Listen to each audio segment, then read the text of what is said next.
So I'm continuing the session on audit because our team is going to perform internal audit of one of the educational institution. So we thought of doing this. It's part of EPAC series. So if some of you are not aware of EPAC, so EPAC is Elite Practical Accounts Compliance and Taxation. This is the series. So in EPAC, we are going to merge some of the chapters of CA Foundation, CA Inter and CA Final. Same goes with CS and CMA.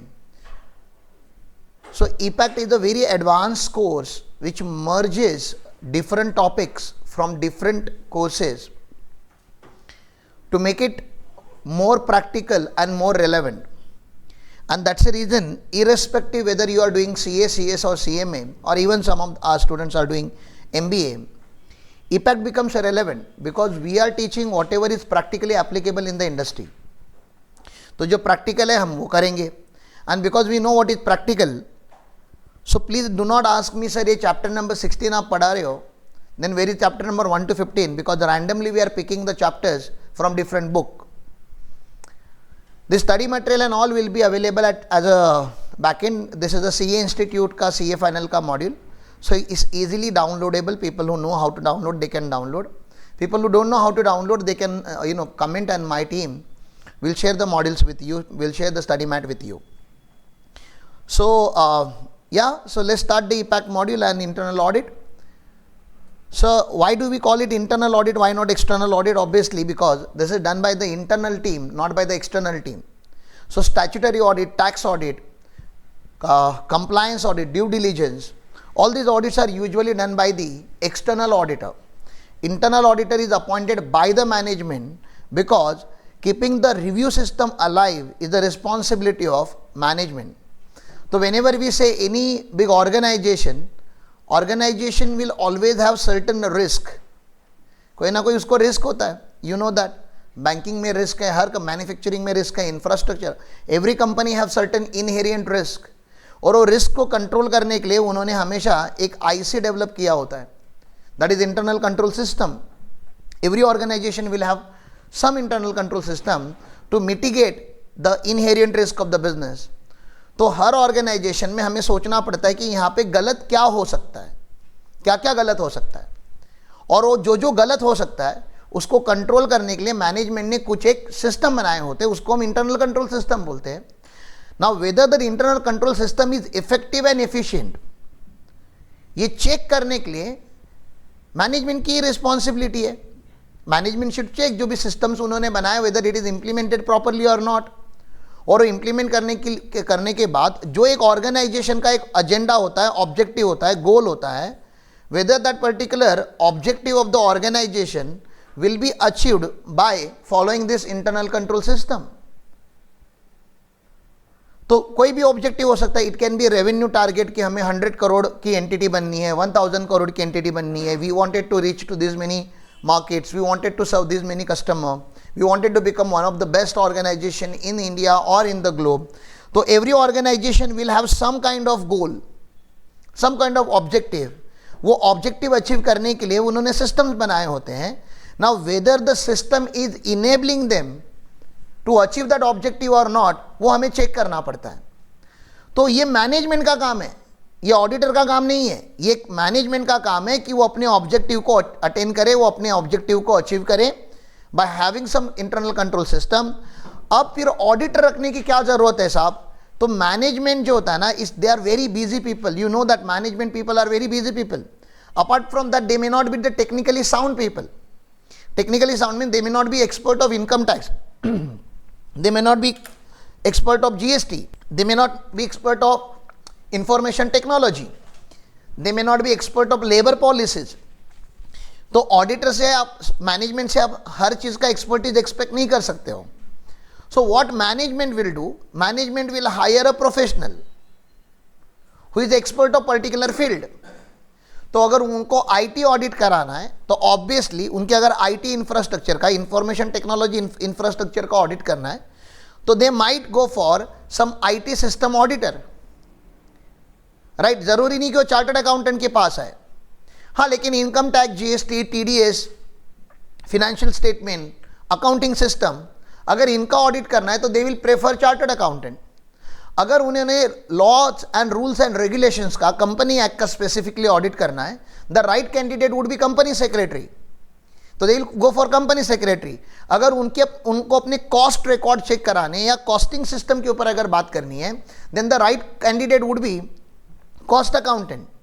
और कभी कभी उन्हें business का as a whole audit करने की ज़रूरत पड़ सकती है, जहाँ पे कोई पर्टिकुलर डिग्री या पर्टिकुलर प्रोफेशन अचीव करने की ज़रूरत नहीं है, कॉमन सेंस होना ज़रूरी है।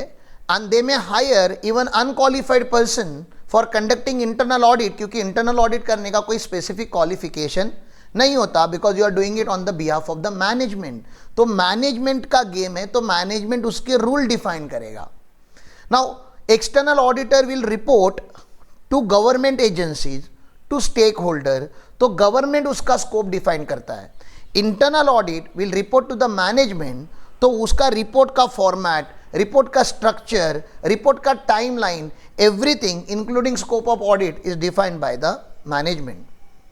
तो it's a management, it's a audit on behalf of the management, conducted by the management, for the management. तो आप ऐसे सारे शब्द लिख सकते हो, क्योंकि ये मैनेजमेंट का ऑडिट है, ये किसी गवर्नमेंट ने नहीं बोला कि करना जरूरी है, या आप अपने हित के लिए कर रहे हो।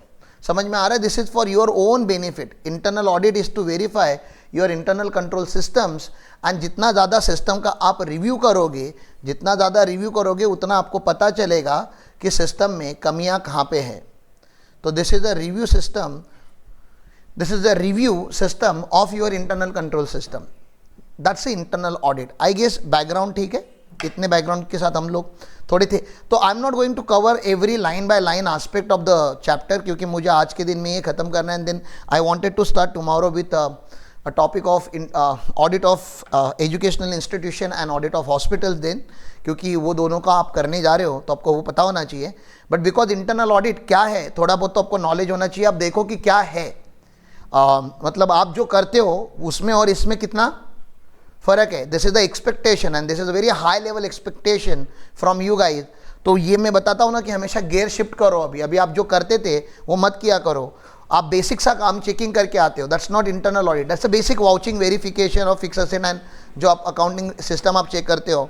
Internal audit is way beyond that. तो चेक करते हैं इंटरनल ऑडिट में इंस्टीट्यूट ने 37 पेजेस लिखे हैं। अगर आपको इसकी महारत अचीव करनी है तो I would request all of you to read everything. और अगर आपको कोई पैरा या कोई कॉन्सेप्ट नहीं समझता है, those people who are going for conducting the internal audit, तो please ask, I take care of that particular para. There are so many paras here which are a general knowledge para, तो I don't want to go into general knowledge para. हम general knowledge की क्या ही बात करेंगे, अब 3 साल से तो सब ऑडिट कर रहे हो। तो there are certain general knowledge aspect and then there are certain specific aspect, so let me handle both, ठीक है? Alright, so let's start with this chapter overview उन्होंने बताया है। so सबसे पहले उन्होंने एक चैप्टर चालू करने से पहले यहाँ पे उन्होंने एक केस स्टडी बताई है। should we start with the case study? It's very nice, okay? Try and scale limited, तो कंपनी का नाम देखो, इंस्टीट्यूट ना कंपनी के नाम बहुत इनोवेटिव रखता है। तो ये हमेशा क्या करते रहता है, कंपनी अलग अलग ट्राई करते रहता है और अपने आप को क्या करना चाहता है, स्केल करना चाहता है। Try and scale limited a listed company, listed company बोल दिया, you know. Now Aarti madam is there, तो she can say listed company को बहुत सारे लॉज एप्लीकेबल होते हैं जो नॉर्मल अनलिस्टेड कंपनी को नहीं लगते। तो now elite Gurukul is a unlisted company. तो हमारे लिए ये लॉ मैंडेटरी अभी तक नहीं हुआ है। The moment we become listed company, total companies act हमें एप्लीकेबल हो जाता है। एंड उसमें का एक सेक्शन है, सेक्शन 138। हम कौन से सेक्शन की बात करने वाले हैं यहाँ पे, सेक्शन 138 ऑफ विच एक्ट होगा ये, obviously it is the companies act 2013। तो कंपनीज एक्ट 2013 में सेक्शन 138 इंटरनल ऑडिट के बारे में कुछ प्रोविजन बोलता है कि आपको कब इंटरनल ऑडिट मैंडेटरी करना चाहिए। तो उसमें का एक कंडीशन है, if you are a listed company internal audit becomes mandatory. ये समझ में आ रहा है, वो आगे जाके पढ़ेंगे, लेकिन आपको मैं बैकग्राउंड बता रहा हूँ कि लिस्टेड एंटिटी है, तो आपको ये नहीं सोचना है कि इंटरनल ऑडिट लगेगा कि नहीं लगेगा, लग गया बाय डिफॉल्ट। लिस्टेड कंपनी है, कोई टर्नओवर क्राइटेरिया वगैरह नहीं है। अनलिस्टेड कंपनीज को कुछ क्राइटेरियाज है, कुछ क्वालिफिकेशन लिमिट्स है, उसकी हम बात करेंगे। लेकिन लिस्टेड कंपनी है तो irrespective of turnover, net worth, borrowing, public deposit, internal audit becomes mandatory. यहाँ तक पहला पॉइंट क्लियर है.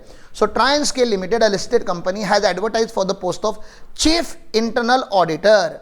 ठीक है ना? In the company, in few prominent pink newspapers, CAP is offered the position after duly waiting his credential. तो एक CA को उन्होंने क्या कर दिया, अपॉइंट कर रहे हो, ठीक है, अच्छी बात कर रहे हैं. तो उन्होंने एक अच्छा ये चीफ इंटरनल ऑडिटर मतलब इंडिपेंडेंट ऑडिटर लग रहा है कि एम्प्लॉय जैसा पोजीशन लग रहा है? एम्प्लॉय. तो एक सवाल आपके मन में क्या उठना चाहिए, sir can employee of the organisation become the auditor? ये सवाल उठना चाहिए ना, can employee of the company becomes an? अरे भैया एम्प्लॉय तो उसी कंपनी का है और वही उसी कंपनी का ऑडिटर कैसे बन सकता है? ऐसा एक सवाल आपके मन में उठना चाहिए. तो अगर ये स्टैट्यूटरी ऑडिट होता, टैक्स ऑडिट होता, कंप्लायंस ऑडिट होता, सेक्रेटरियल ऑडिट होता, कॉस्ट ऑडिट होता, तो एम्प्लॉय ऑडिटर नहीं बन सकता. लेकिन ये ऑडिट ही कौन सा हम पढ़ रहे हैं? Internal audit carried by internal people. तो it can be conducted by the employee of the organisation. तो ये चल सकता है. ऐसे आपको सवाल उठना चाहिए, उस सवाल का मैं आप लोगों को जवाब देते रहूंगा. तो एम्प्लॉय चल जाएगा क्या? इंटरनल ऑडिट है करके, क्योंकि इस गेम की रूल कौन डिफाइन करता है? मैनेजमेंट. तो मैनेजमेंट को लगता है मेरे को फुल टाइम ऑडिटर चाहिए, तो भी take it a full time auditor. हाँ, लेकिन एक्सपेंसेस ज़्यादा हो जाएगा. क्यों? सैलरी देनी पड़ेगी, अलाउंसेस देने पड़ेंगे, पर्क्यूजिट देने पड़ेंगे, रिटायरमेंट बेनिफिट देना पड़ेगा. और एक से भले टीम होता है, पता है आपको. प्रैक्टिकली करना चाहिए क्या? तो नहीं करना चाहिए, क्योंकि वो तो अकेला ही हो गया ना, वन मैन शो. और वो रोज कंपनी में जाएगा तो आपको नहीं लग रहा कंपनी के साथ उसकी मिलती जुलती बन जाएगी? अकाउंटेंट टीम के साथ खाना खाएगा, घूमने जाएगा, पिकनिक पे जाएगा, और फिर दोनों मिलकर डिसाइड करेंगे कि अपन कंपनी में झोल बजाते हैं. ये पॉसिबल है? तो आइडियली करना चाहिए क्या? नहीं. लेकिन कोई लॉ है क्या ना बोलने? लॉ नहीं है, तो लॉजिकली नहीं करना चाहिए. क्योंकि अगर आप प्रोफेशनल अगर ऑडिटर रखोगे तो auditor will come with the team and team will have different mind set, different skill set. जो काम आपको करने में 1 महीना लग सकता है, वो team of auditor will do it in 2 days 3 days. तो आपको क्विक डिसीजन, तो देर कॉस्ट बेनिफिट एनालिसिस वो कंपनी करेगी, कंपनी डिसाइड करेगी उनको क्या करना है. अब यहां पे वो देखो ये क्या हो गया, the offer letter of the company. अब इसको अपॉइंट किया था, कंपनी ने ऑफर लेटर दिया. The offer letter of the company state that chief internal auditor is required to report to the CF of the company. Chief internal auditor किसको report करेगा? Chief financial officer को report करेगा. On going through the content of the letter he finds it weird. Weird मतलब समझते हो, अजीब सा लग रहा है उसको. What is unusual about it and why? ऐसा सवाल आया है. क्या इसमें गड़बड़ क्या हुआ? आप सोचो, आप ऑडिटर हो, इस पूरे पैरा में गड़बड़ क्या हो गया? CFO को रिपोर्ट करने बोल रहे हैं.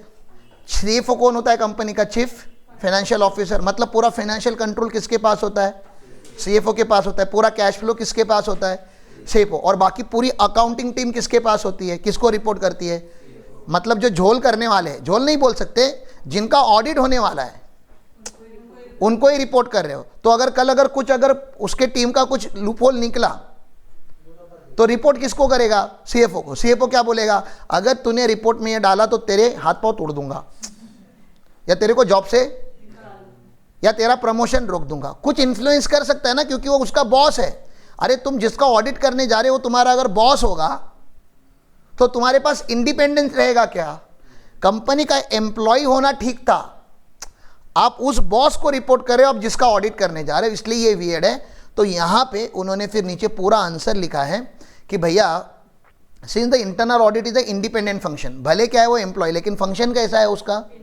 इंडिपेंडेंट. इंडिपेंडेंट मतलब समझते हो ना, उसको फ्रीडम मिलना चाहिए, बोलने का, लिखने का, रिपोर्ट करने का, वो फ्रीडम उसको लेना चाहिए. Since the internal audit is an independent function, internal auditor has to be free from any undue influences which force him to deviate from the truth. सच्चाई से वो क्या होगा? डेविएट होगा. ऐसा नहीं होना चाहिए. जो सच है उसको वो लिखना पड़ेगा.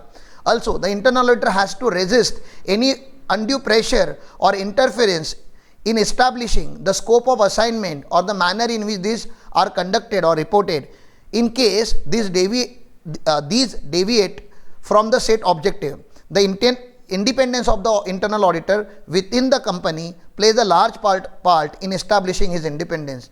ही इमीडिएटली ब्रॉट आउट, तो उसने क्या किया, फिर जो सीए था उसने क्या किया, बोला कि ये ऐसा नहीं, ये सही रिपोर्ट, ये सही ऑफर लेटर नहीं है, ठीक है ना. He immediately brought out this anomaly to the company, pointing out that the same is not proper. By making him report to the CFO of the company, his independence as an internal auditor would lie in tatter.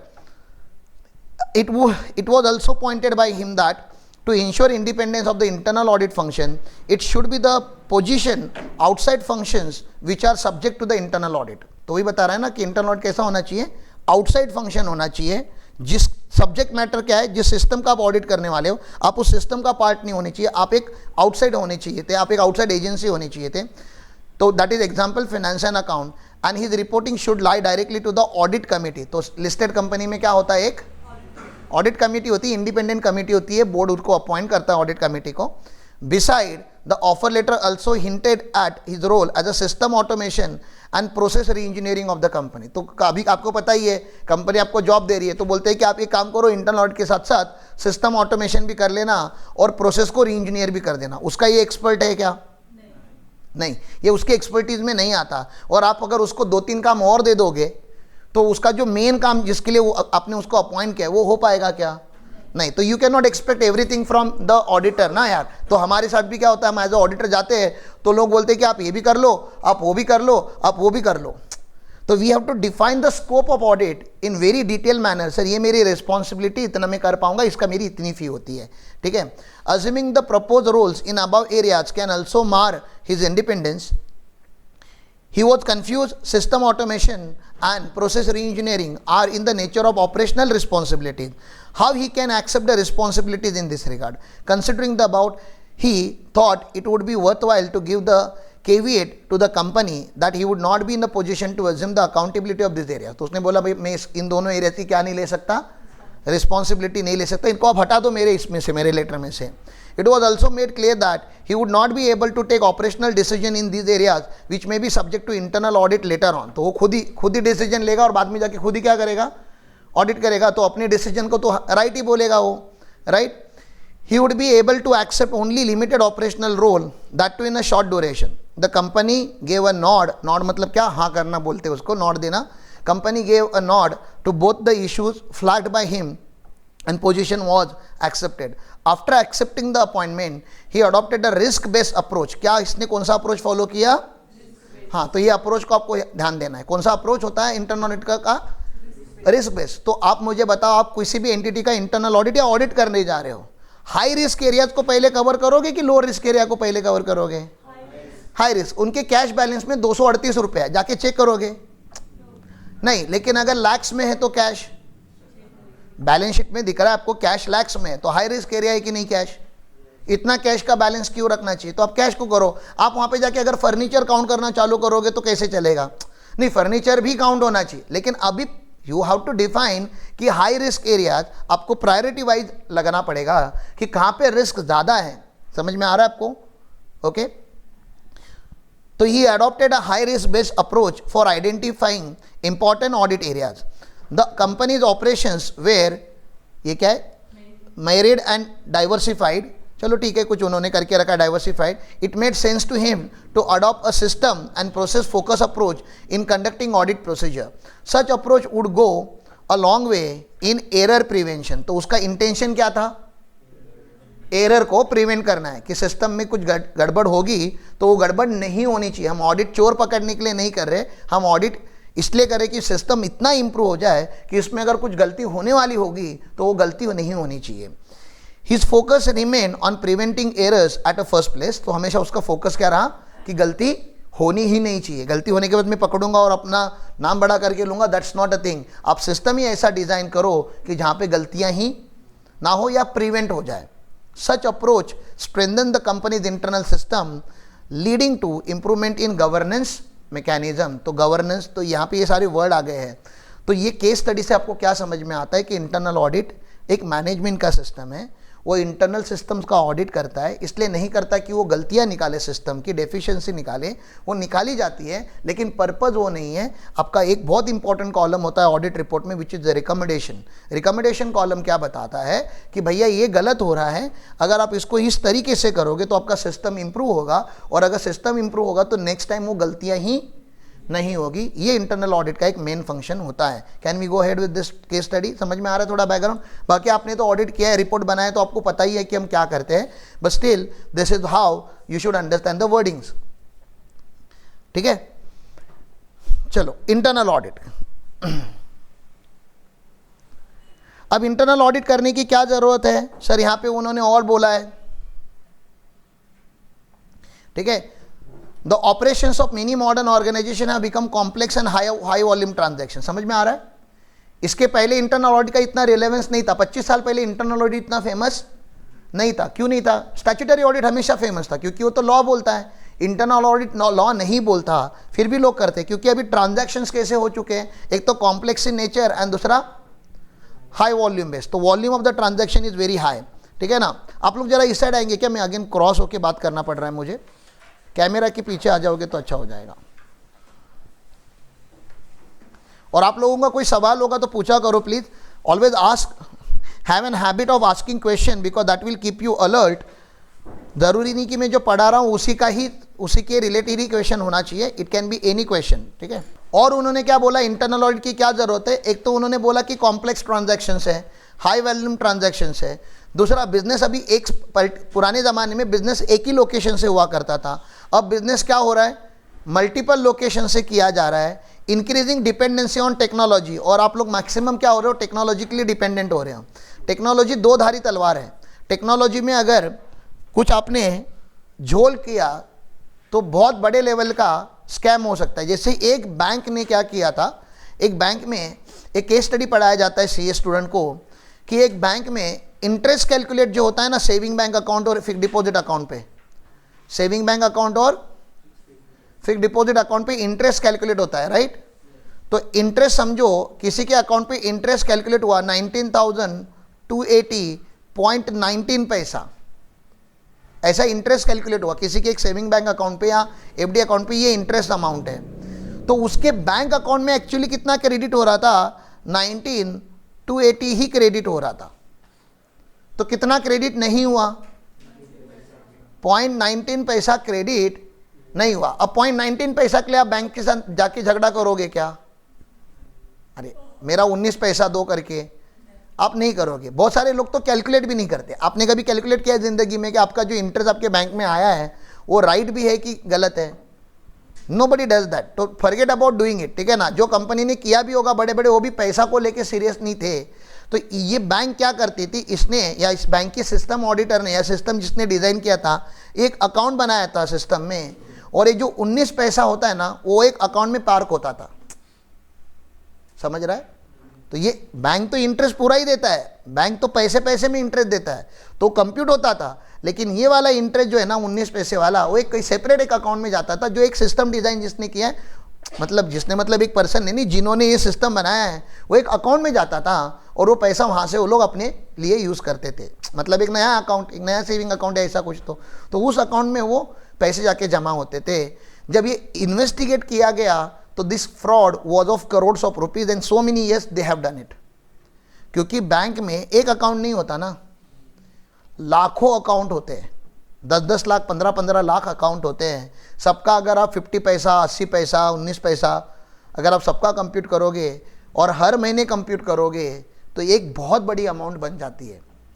तो कभी कभी transaction isolation में बहुत छोटा लगता है, लेकिन transaction का आपको अग्रीगेट मतलब समेशन करके कभी कभी इम्पैक्ट देखना पड़ता है कि वो कितना बड़ा स्कैम हो सकता है। इसको ही सलामी एरर भी बोलते हैं ऑडिट में। ठीक है, this term was utilised for this सलामी error. I don't know why, maybe they are giving सलामी टू दिस। ठीक है, बट वो पैसा वो गायब करते थे। अगर ये सिस्टम नहीं होता, मैनुअल होता, तो शायद ये पकड़े जाते। सिस्टम होता है तो ये सब, तो सिस्टम, मैं आपको क्या बता रहा हूँ, सिस्टम लगाने के बाद सिस्टम में ही अगर लूपहोल रखा गया तो आप क्या ही कर लोगे। इसलिए आपको कभी कभी सिस्टम्स को भी चैलेंज करना पड़ता है। एज ए इंटरनल ऑडिटर आप एक चीज़ तो क्या करने वाले हो, उनका सिस्टम देखने वाले हो और सिस्टम को ऑडिट करने वाले हो। That is obvious. सिस्टम देखो, सिस्टम को ऑडिट करो। मैं बता रहा हूँ कभी कभी as a internal auditor you should challenge the system itself कि ये सिस्टम सही है या नहीं है, तो आप रियल ऑडिटर बनोगे। आपको टाइम लगेगा वहां तक पहुंचने के लिए, जहां पे आप सिस्टम को ही चैलेंज करते हो कि नहीं सर ये सिस्टम ऐसे नहीं होना चाहिए था, शायद इसका एक बेटर वर्जन ये हो सकता है, या ये सिस्टम से ये गड़बड़ हो सकती है। समझ में आ रहा है आपको?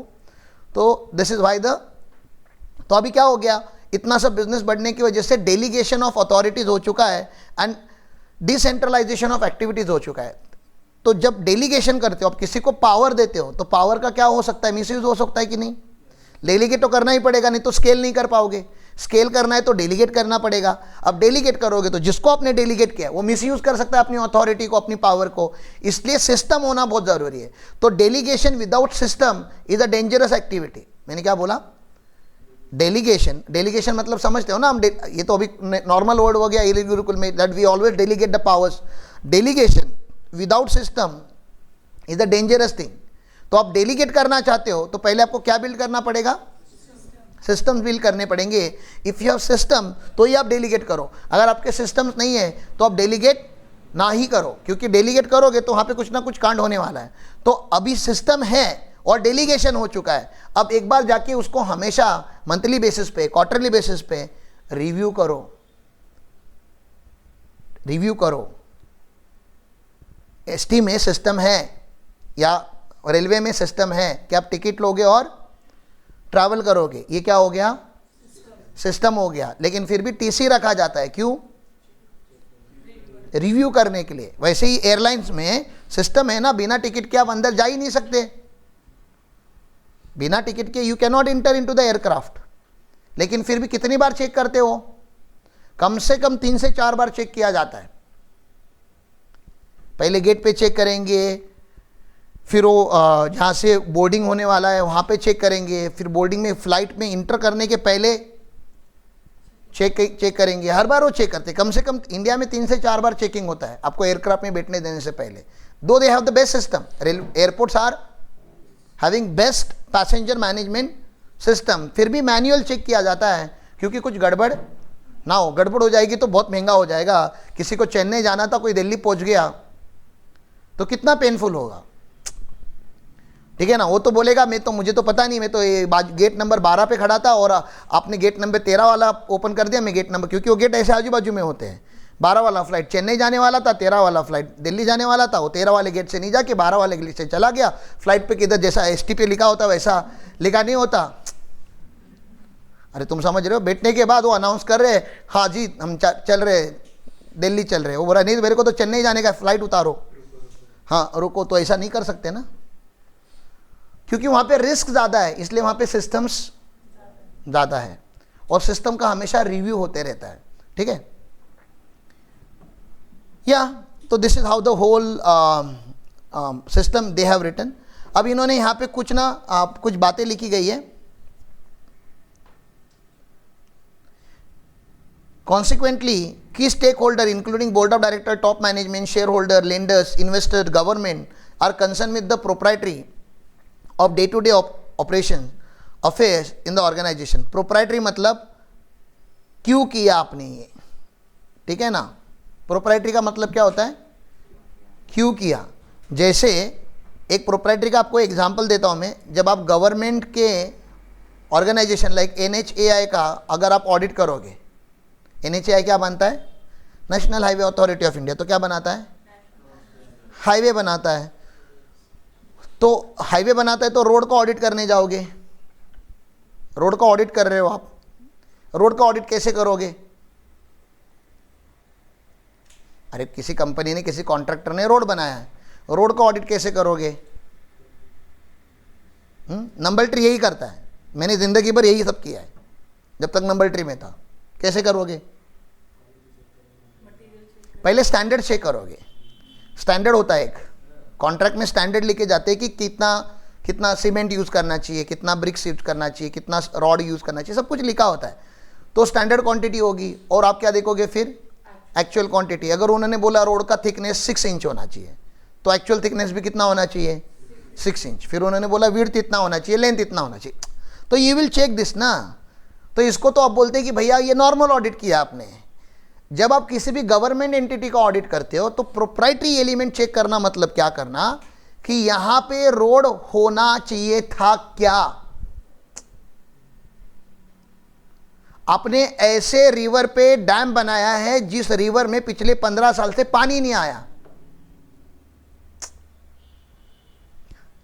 तो आप समझ रहे हो ना, आप अकाउंटेंट के जैसे ऑडिट करने जा रहे हो। फिर से हम कभी कभी वाई को चैलेंज करते, वॉज इट नीडेड। आपने ऐसे जगह पे स्काईवॉक बनाया हुआ है जहां पे लोग क्रॉसिंग ही नहीं करते, समझ रहे हैं?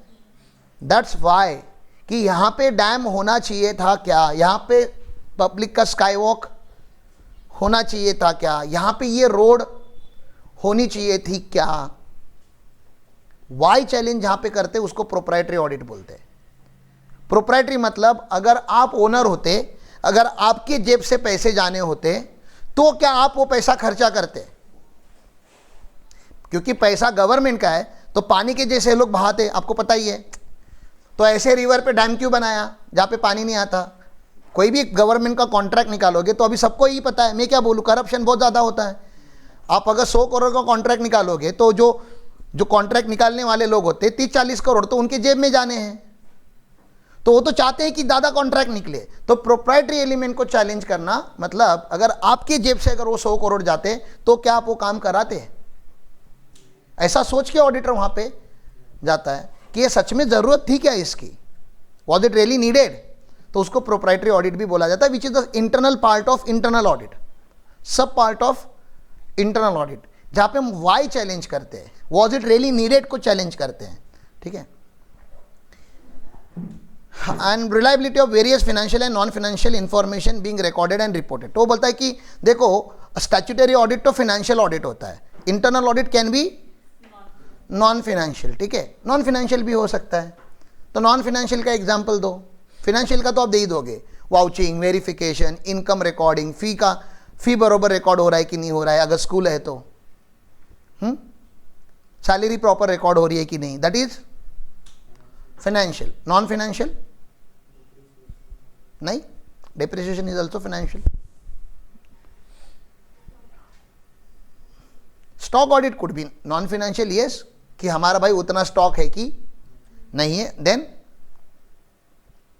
जितने बच्चे उन्होंने वहां पे दिखाए हैं रजिस्टर्ड में उतने ही बच्चे वहां पे है या नहीं है, जितने पेशेंट उन्होंने दिखाए रजिस्टर्ड में उतने पेशेंट वहां पे आए हैं या नहीं है, जितने एम्प्लॉय दिखाए उनको सैलरी दी वो राइट है, लेकिन उतने एम्प्लॉय वहां पे है या नहीं है वो भी तो चेक करना पड़ेगा।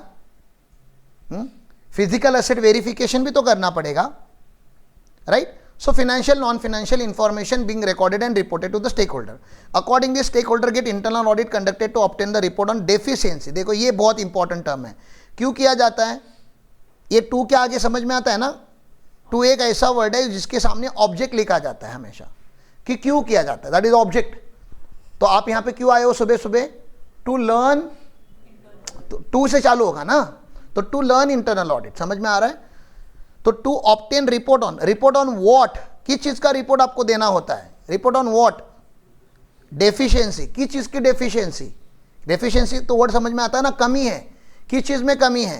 In IC, internal control system, and underlying transactions, उसके नीचे कुछ ट्रांजैक्शंस हुए रहेंगे। क्यों सर? क्यों? किसी को जॉब से निकालना है इसलिए? ये तो ठीक है, आपने डेफिशिएंसी को हाईलाइट किया, आपने बताया कि ट्रांजैक्शंस में क्या कमी है, लेकिन क्यों बताया? किसी का पगार कम करने के, किसी को नहीं, for better governance in the organisation, organisation में गवर्नेंस आना चाहिए proper, and take timely remedy action wherever needed. बाबा चोरी चालू हो चुकी है, अभी आपको रेमेडियल एक्शंस लेने पड़ेंगे। सिस्टम ठीक नहीं है वो, इट्स ओके, जब तक आपको नहीं पता था दैट्स ऑल्सो ओके। अब आपको पता चल गया है तो आपको इमीडिएटली एक्शंस लेने पड़ेंगे इंप्रूव करने के लिए। तो ये बस लाइन आपको याद रखनी चाहिए कि इंटरनल ऑडिट क्यों किया जाता है। क्यों किया जाता है? टू ऑब्टेन रिपोर्ट ऑन, किस चीज का? Deficiency in what?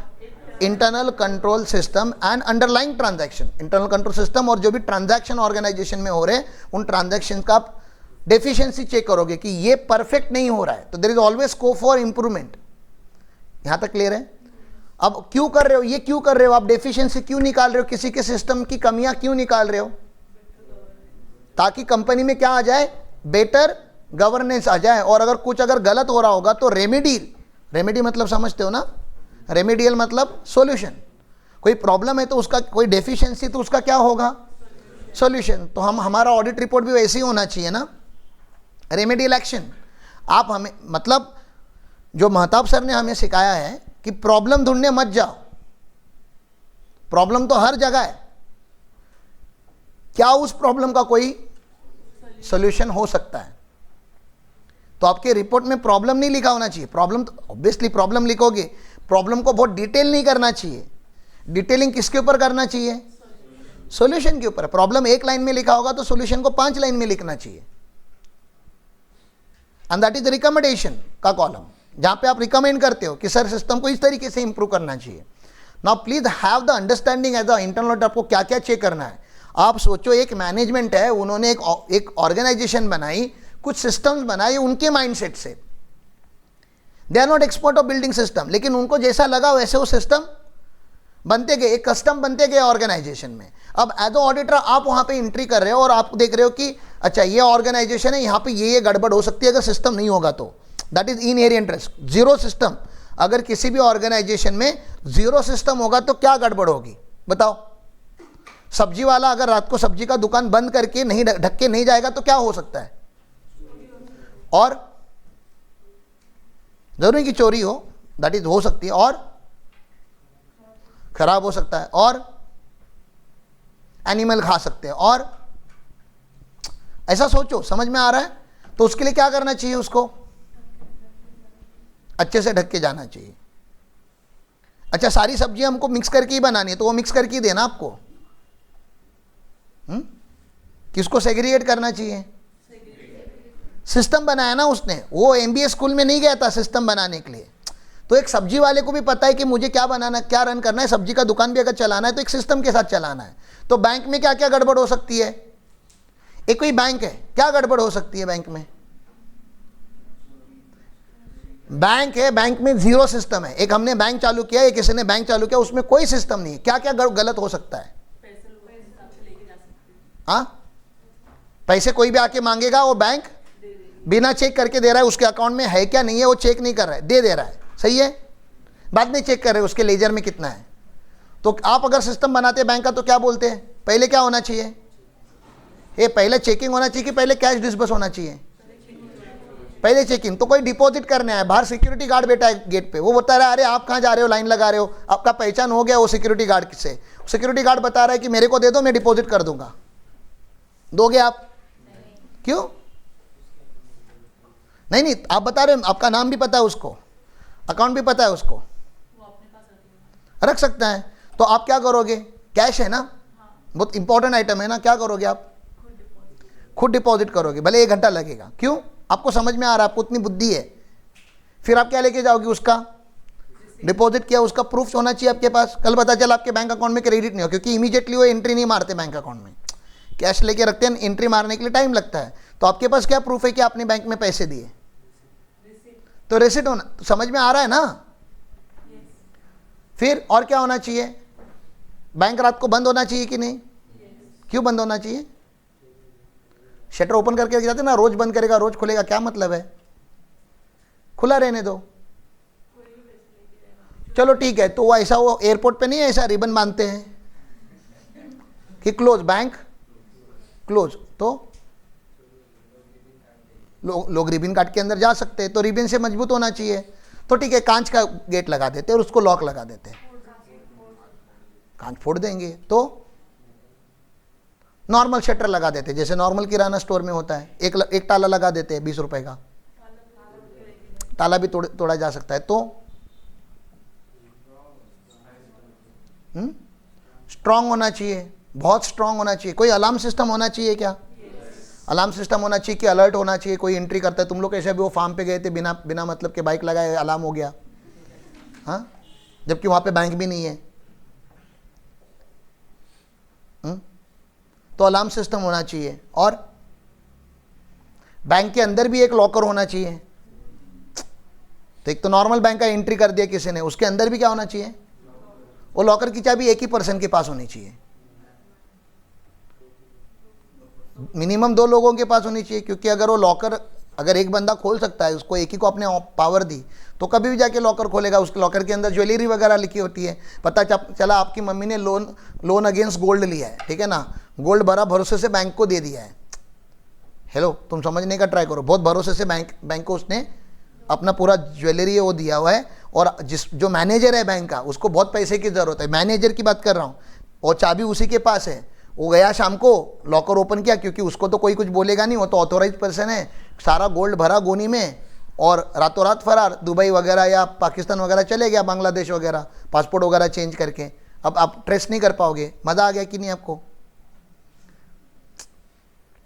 तो रिस्क, बैंक में रिस्क ज़्यादा है। तो सर वो स्टील वाला क्यों नहीं इतना फिर करता? स्टील भी तो कोई लेके जा सकता है ना। स्टील बार आपने देखा है स्टील वाले का दुकान? वो स्टील बार ऐसे रोड पे रखे होते हैं, उसको कोई टाला नहीं, कोई अलर्ट सिस्टम नहीं। क्यों? वहाँ हेवी होता है तो ठीक है, तो हेवी होता है तो 10 लोग आके उठा के लेके जाएंगे। ज़्यादा वैल्यू का नहीं है। कभी कभी ऐसा ना करो कि जिस चीज़ को प्रोटेक्ट कर रहे हो वो 1 लाख रुपए की होगी, और जो प्रोटेक्ट सिस्टम लगाया तुमने वो 10 लाख का लगाया है। तो हर जगह सिस्टम होना ज़रूरी नहीं है। समझ रहे आपको मैं क्या बता रहा हूं? सिस्टम होना चाहिए, लेकिन फिर आपको अक्ल होनी चाहिए कि सिस्टम तो high risk to low risk, high risk high system, low risk no risk, it's okay. तो ऑर्गेनाइजेशन में हर चीज का सिस्टम नहीं होता, लेकिन जो मोस्ट इंपॉर्टेंट एरियाज है उसका सिस्टम होना चाहिए। तो आपको एज ऑडिटर क्या करना होता है, जब आप ऑर्गेनाइजेशन को देखते हो तो आप अज्यूम करो कि अगर यहां पे एक भी सिस्टम नहीं होगा, ये सवाल अपने आप को पूछना है।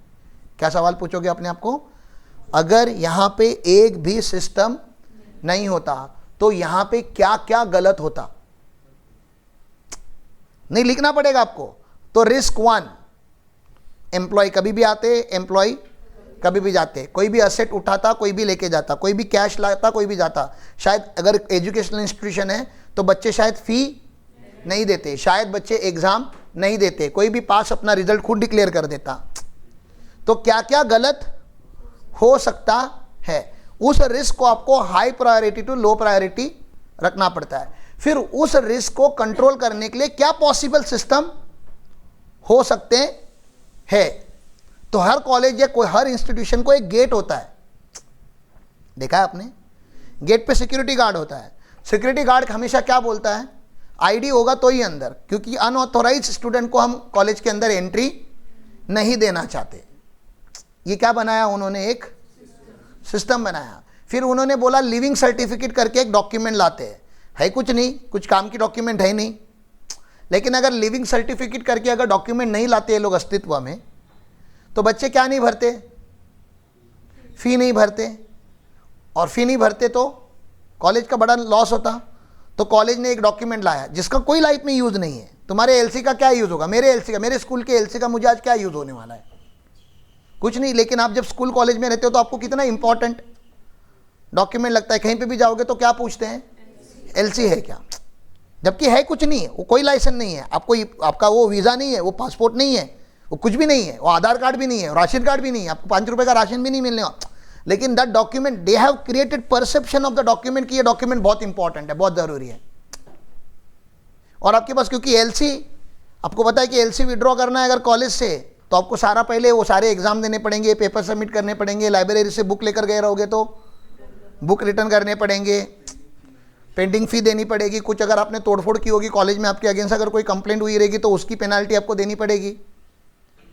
ये सब कुछ करने के बाद आपको एक कागज देंगे जिसका आपको कुछ यूज़ नहीं है। लेकिन उन्होंने ऐसा सिस्टम बनाया, किसी कोई इंटेलिजेंट पर्सन था जिसने ये डॉक्यूमेंट इन्वेंट किया, तो those people are called as internal auditor या सिस्टम डेवलपर, जो सिस्टम बनाते, जो सोचते हैं कि ऐसा हम क्या करें। तो आइडेंटिटी कार्ड क्यों आया, अगेन सिस्टम है ना। थंब स्कैनर क्यों लगाया गया, पहले आपको पता है पहले अटेंडेंस कैसे लगती थी, नोटबुक पे लगती थी। तो आप 11 बजे आके 9 बजे का टाइमिंग डाल के साइन करते थे। फिर उन्होंने क्या किया, स्वाइप कार्ड निकाले कि एम्प्लॉय आएंगे और जब भी आएंगे एग्जैक्टली वो कार्ड स्वाइप करेंगे। अब उसमें क्या गड़बड़ होने लगी, हाँ, तो जो जल्दी जाने वाला है या कल में आने नहीं वाला, तो मैं अपने फ्रेंड को बोलूँगा ये काम कर, तू पहले एक स्वाइप कर लेना, फिर बाहर आना, फिर एंट्री करना, मेरा भी कार्ड स्वाइप कर लेना। तो अभी उसका एडवांस वर्जन क्या लाया उन्होंने, थंब बायोमेट्रिक बोलते हैं उसको, बायोमेट्रिक स्कैनर। इसका भी झोल कैसे होता है मार्केट में, ये जो बायोमेट्रिक होता है उसका रबर स्टैम्प बनता है, एक रबर स्टैम्प बनता है जो स्किन के जैसे ही लगता है, फील होता है, ठीक है ना। आप उसको अगर रखोगे तो वो स्कैन करता है, ओपन हो जाएगा दरवाज़ा, या मतलब आपकी अटेंडेंस रख जाएगी। तो अभी उन्होंने क्या किया, इसका भी एडवांस सिस्टम क्या निकाला है, फेस स्कैनर है या आई स्कैनर है। आप आई कॉपी नहीं कर सकते ना, फेस भी आपका कॉपी हो सकता है, प्लास्टिक सर्जरी के आप बना के ले सकते हो झूठा फेस, लेकिन आई कहाँ से लाओगे, क्लियर है। तो ये एडवांस सिस्टम क्यों आते गए, क्योंकि एग्जिस्टिंग सिस्टम में उन्होंने लूप होल निकाले। क्या लूप होल, कि क्या गलत हो सकता है यहाँ पे, इस एक तो विदाउट सिस्टम क्या क्या गलत हो सकता है, और एक विद सिस्टम क्या गलत हो सकता है। विदाउट सिस्टम, सिस्टम नहीं और क्या क्या गलत हो सकता है, उसको ऑडिट में इनहेरिएंट रिस्क बोलते हैं। कौन से रिस्क, कि ये रिस्क है, ये बाय डिफॉल्ट रिस्क है, और जब इस इनहेरिएंट रिस्क को कंट्रोल करने के लिए सिस्टम लगाए जाते हैं, और सिस्टम लगाने के बाद भी जो रिस्क बच जाती है उस रिस्क को कंट्रोल रिस्क बोला जाता है। कि भैया सिस्टम है लेकिन सिस्टम परफेक्ट नहीं होता, नो सिस्टम इज परफेक्ट, फिर भी उस सिस्टम में से कुछ ना कुछ गड़बड़ हो सकती है, उस रिस्क को कंट्रोल रिस्क बोलते हैं। फिर ऑडिटर साहब जाते हैं ये चेक करने के लिए कि क्या क्या इनहेरेंट रिस्क थी, क्या सिस्टम लगाया हुआ है, और अभी भी सिस्टम लगाने के बाद भी क्या क्या रिस्क बच चुकी है, उसको हम चेक करते हैं। आपको क्या लग रहा है, ऑडिट होने के बाद 100% सारी चीज़ें ठीक हो जाएंगी, कोई चोरी नहीं, कोई गड़बड़ नहीं, ऐसा होता है? ये सब कुछ करने के बाद भी जो बच जाता है उसको डिटेक्शन रिस्क बोलते हैं। कौन से रिस्क बोलते हैं? तो 3 टाइप के रिस्क के साथ आप खेलते हो। इनहेरेंट रिस्क मतलब कौन से रिस्क, अपनी भाषा में बताओ। इनहेरेंट रिस्क मतलब कौन से रिस्क? एक ऐसे रिस्क जहां पे विदाउट कंट्रोल, एक ऑर्गेनाइजेशन विदाउट कंट्रोल क्या क्या गलत हो सकता है, वो क्या हो गया? फिर हर ऑर्गेनाइजेशन, छोटे से छोटा सब्जी वाले से लेके हर एक बंदा क्या करता है, अपना कुछ एक, अरे आपके घर पे भी कंट्रोल सिस्टम है, आपके घर पे क्या क्या गलत हो सकता है? आपके घर को दरवाजे की क्या जरूरत, तो वो रिस्क है ना। क्या रिस्क थी? चोर आ सकता है, चोर जरूरी नहीं हर बार चोरी आए, मार्केट में इतने चोर नहीं कि सबके घर में जाए, और एनिमल आ सकता है, अनऑथोराइज पर्सन आ सकता है, कचरा आ सकता है, बहुत कुछ हो सकता है। तो आपने क्या किया? दरवाजा लगाया। तो एक दरवाजा काफी था ना, एक दरवाजा काफी था। कोई नॉक करता हो, आप दरवाजा खोलते, तो चोर आएगा तो नॉक करेगा, आप दरवाजा खोल दोगे, तो इसलिए आप दूसरा दरवाजा लगाते हो, जिस दरवाजे से आपको पता चलता है कि सामने कौन है, क्या है। आप बात करते हो, अगर आप घर पे अकेले रहोगे, आपको पता है कि अभी इस टाइम पे मेरे को सेफ्टी का मतलब ज़्यादा अलर्ट रहना है। कोई अननोन पर्सन है तो आप बोलते हो नहीं नहीं बाद में आओ, कोई नॉन पर्सन है तो आप ओके करते हो, आप डोर ओपन करते हो। तो यू शुड नो कि 2 दरवाजे क्यों लगे घर में। बहुत सारे लोगों ने अभी क्या लगा के लिया है घर के सामने? CCTV camera. अगेन क्या है, सेफ्टी को क्या करना है? इंप्रूव करना है, एनहांस करना है, इसलिए करके लिया हुआ है। आपके माँ बाप आपको नहीं बताते कि कैश कहाँ पे है या ज्वेलरी कहाँ पे है, आपको नहीं बताते। बताओ क्यों? उनको बैठ के बात तो करो कभी की प्रॉपर्टीचे पेपर कुठे होते ते, ज्वेलरी कुठे ठेवले, त्या कबडची चावी माझ्याकडे दे चावी। आप मांगो ना, आपके मेन कबड की चाबी आपके पास मांगो, देंगे क्या आपको? नहीं, क्योंकि उनको पूरा भरोसा है कि बाहर से चोरी नहीं होगी, बाहर सेफ्टी डोर लगा दिया हम लोगों ने।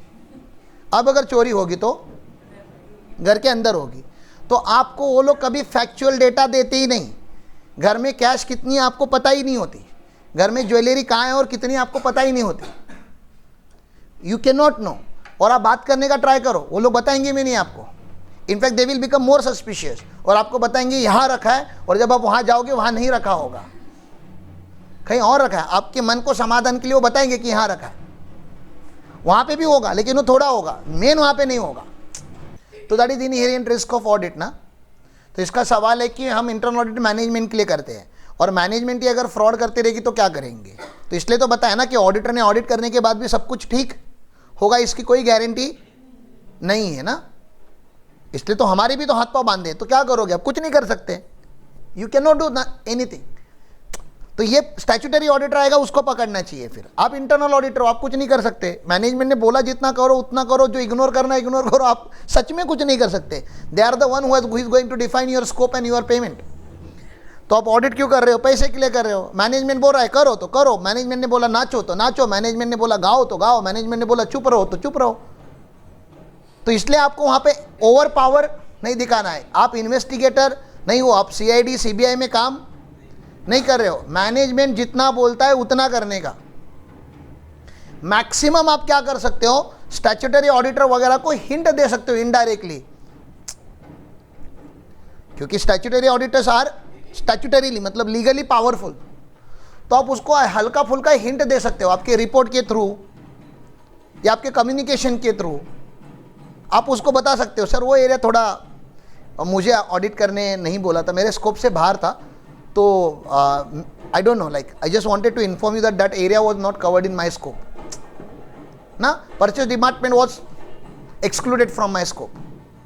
आई don't know why, but because I am internal auditor, I did not ask. I have to do what they have told us. But this is the area where my audit was not carried upon. मैं ये नहीं बता रहा हूँ कि कुछ गड़बड़ है, मैं उसका लॉजिक भी नहीं बता रहा हूँ कि मुझे वो क्यों नहीं चेक करने दिया, मुझे वो सवाल का जवाब क्यों नहीं मिला। मैं खाली उसको बता रहा हूँ कि हाँ ऐसा कुछ है जो मैंने नहीं किया। कम से कम मेरे को पता होना चाहिए कि मैंने नहीं किया है, और मैंने स्टैट्यूटरी ऑडिटर को क्लियरली बताया था। तो कल अगर कोई इन्वेस्टिगेशन ओपन हुआ तो मेरा कहीं ईमेल है, मैंने कहीं रिपोर्ट पे डाला हुआ है कि ये वाला स्कोप मैंने नहीं किया था, एज पर मैनेजमेंट इंस्ट्रक्शन मेरे स्कोप में ये नहीं था। समझ में आ रहा है, ये बोलना ज़रूरी है। क्लियर है, चलो आगे, पक्का। फिर इन्होंने यहाँ पे बहुत सारा बॉडी का नाम लिखा है, internal audit standard board IASB। तो ये एक बोर्ड है, this board is constituted by ICAI। तो ICAI की एक सब बॉडी है, समझ लीजिए आप, वो ये बनाती है, इसके स्टैंडर्ड्स बनाती है। तो इंटरनल ऑडिट बोर्ड ने बहुत सारे क्या बनाए हुए हैं, SIA बनाए हुए हैं। क्या बनाए हुए हैं, हाँ, अब ये खाली CA वगैरह जो करने वाले बच्चे उनके लिए ज़्यादा इंपॉर्टेंट है, स्टैंडर्ड्स ऑन इंटरनल ऑडिट। तो स्टैंडर्ड्स ऑन इंटरनल ऑडिट अगर आप पढ़ोगे तो पता चलेगा कि इंस्टीट्यूट क्या एक्सपेक्ट करती है चार्टर्ड अकाउंटेंट से या फ्रॉम एनी इंटरनल ऑडिटर कि ऑडिट होना कैसे है। तो आप हमेशा बोलते हो ना, रिपोर्ट का फॉर्मेटिंग क्या होना चाहिए, रिकमेंडेशन कैसे लिखनी चाहिए। तो भैया सब कुछ उन्होंने बना के रखा है, खाली आपने कभी जिंदगी में उसको पढ़ा नहीं है। तो दैट इज स्टैंडर्ड्स ऑन। तो ICAI ने एक बोर्ड बनाया हुआ है, उस बोर्ड ने कुछ स्टैंडर्ड्स बनाए। और अगर आपको लगता है कि you wanted to conduct internal audit या आपको ऑडिट के डोमेन में अगर इंटरेस्ट है, तो मैं आपसे हाथ जुड़ के प्रार्थना कर सकता हूं कि सर नॉवेल वगैरह पढ़ने से अच्छा है स्टैंडर्ड्स ऑन इंटरनल ऑडिट पढ़ लो, कुछ ना कुछ भलाई होगा आपका। क्लियर है, फिर भी हम बात करेंगे उसमें से कुछ ना कुछ। ओके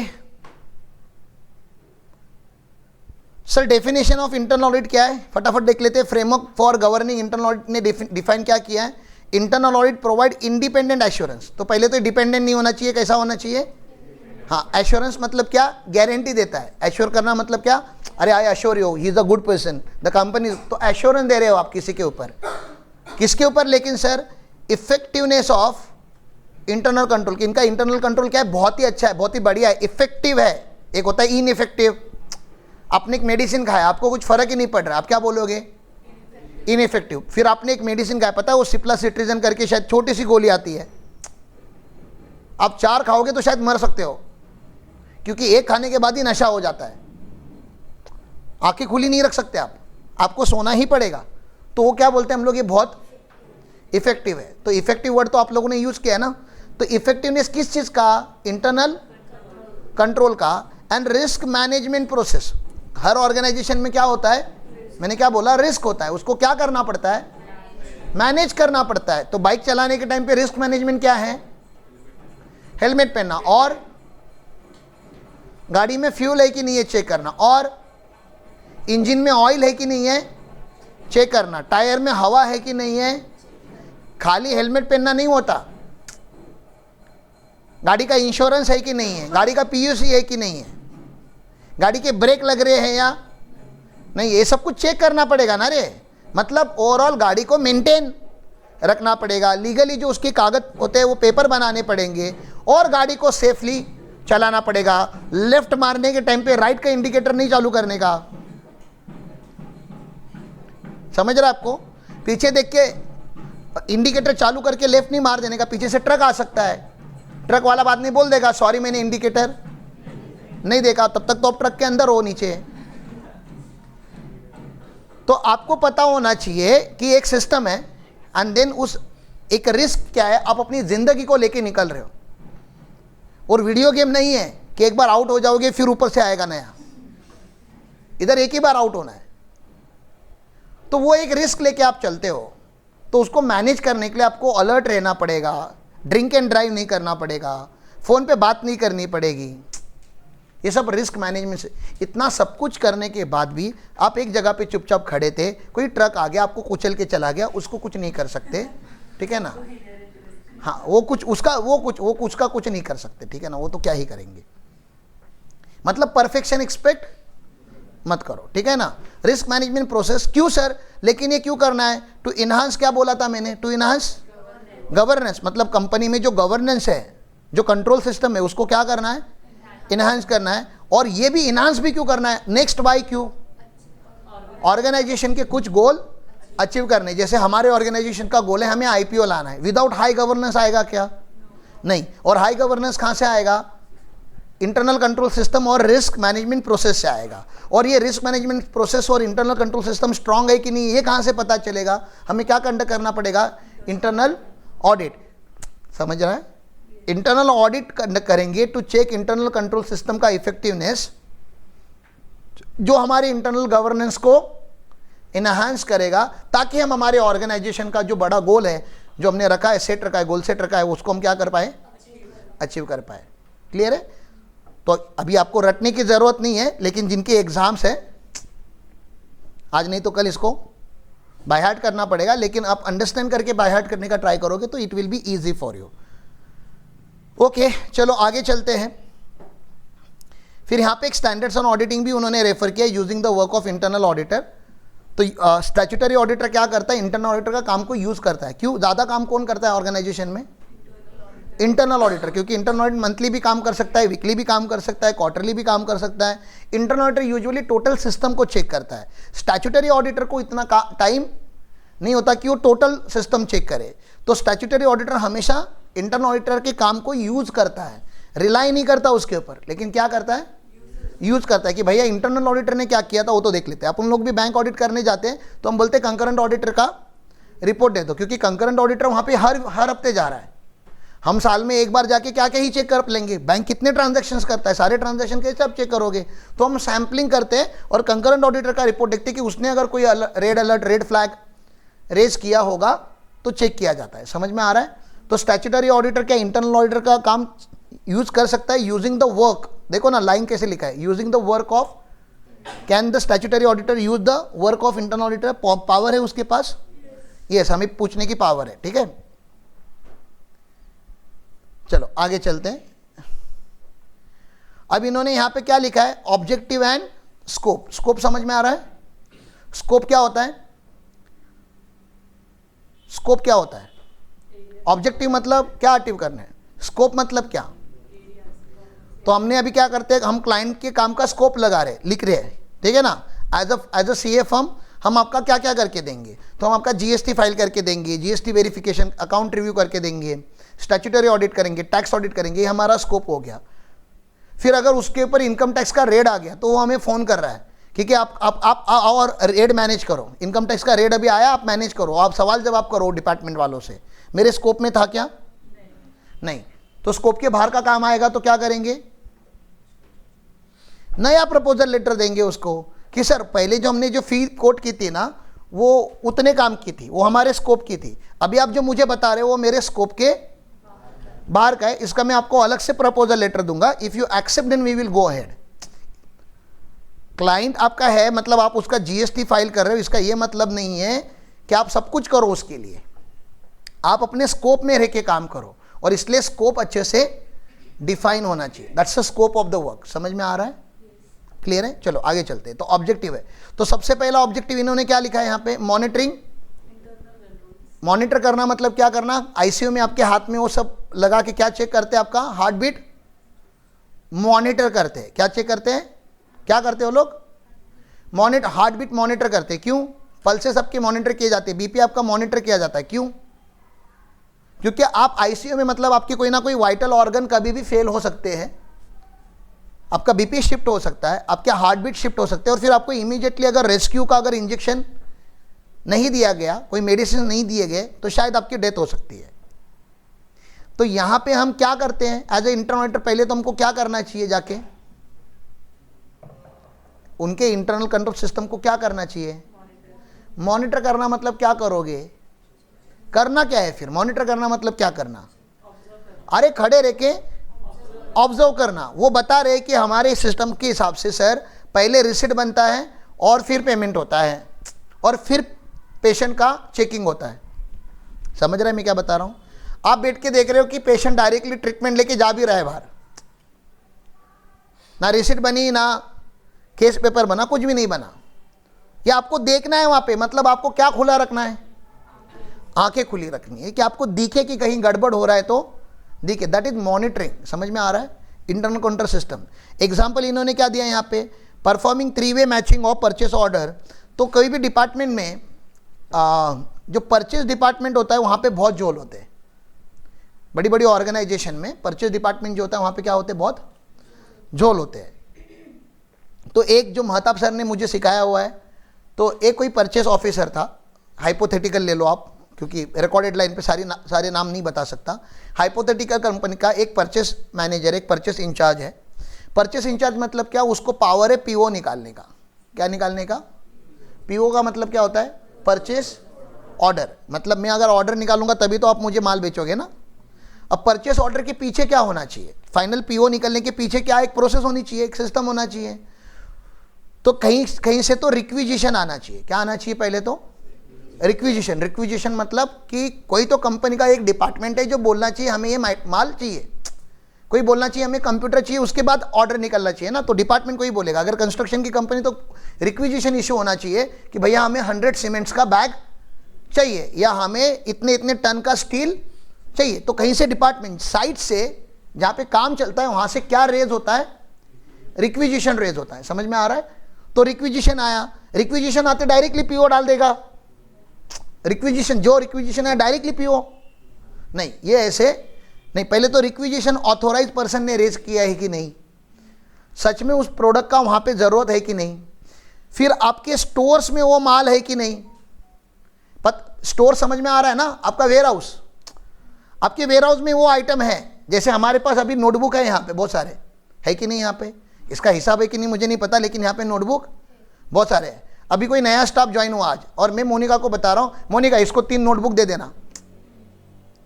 मोनिका ने शराफत को बोल दिया भाई जाओ शराफत मार्केट से 3, तो यहाँ पे गड़बड़ हो गई ना, फिर सिस्टम ब्रेक हो गया। क्या चेक करना चाहिए था? अभी रिक्विजिशन ऑथोराइज पर्सन से आया वो तो ठीक है, सही पर्सन को गया है वो भी ठीक है। अब यहाँ पे बीच में क्या होना चाहिए था? रिसोर्स पर्सन ने क्या करना चाहिए था? स्टॉक में चेक करना चाहिए था। स्टॉक में कैसे चेक होगा? तो टैली में इसकी कहीं एंट्री अगर होती या एक्सेल में कहीं एंट्री होती कि हमारे पास कितने नोटबुक है, हमारे स्टोर का कोई एक एक्सेल होता, वो ओपन करके हम चेक करते कि हमारे पास वो मटेरियल है या नहीं है, तो ही हम उसको आगे जाएंगे ना, तो ही उसके आगे का स्टेप। तो स्टोर्स में हमने देखा नहीं है, स्टोर्स वाले ने दे दिया कि नहीं है, या बता दिया है, जो भी हो सकता है, नहीं है मान लेते हैं। नहीं है तो अभी क्या होगा? अभी तो खरीदना ही पड़ेगा। खरीदना पड़ेगा, तो आपको नहीं लग रहा मार्केट से कम 3 अलग अलग कोटेशंस आने चाहिए, कोटेशन 1 2 3। आप क्यों अज्यूम कर रहे हो कि जो आपका रेगुलर वेंडर है वो आपको बेस्ट प्राइसिंग देगा ही देगा, या बेस्ट टाइम पे डिलीवरी करेगा ही करेगा, या बेस्ट टर्म्स पे देगा, बेस्ट क्वालिटी देगा?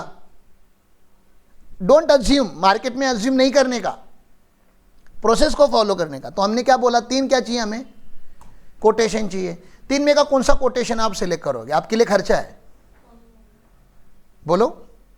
एक हाई प्राइस होगा, एक एवरेज प्राइस होगा और एक लो प्राइस होगा।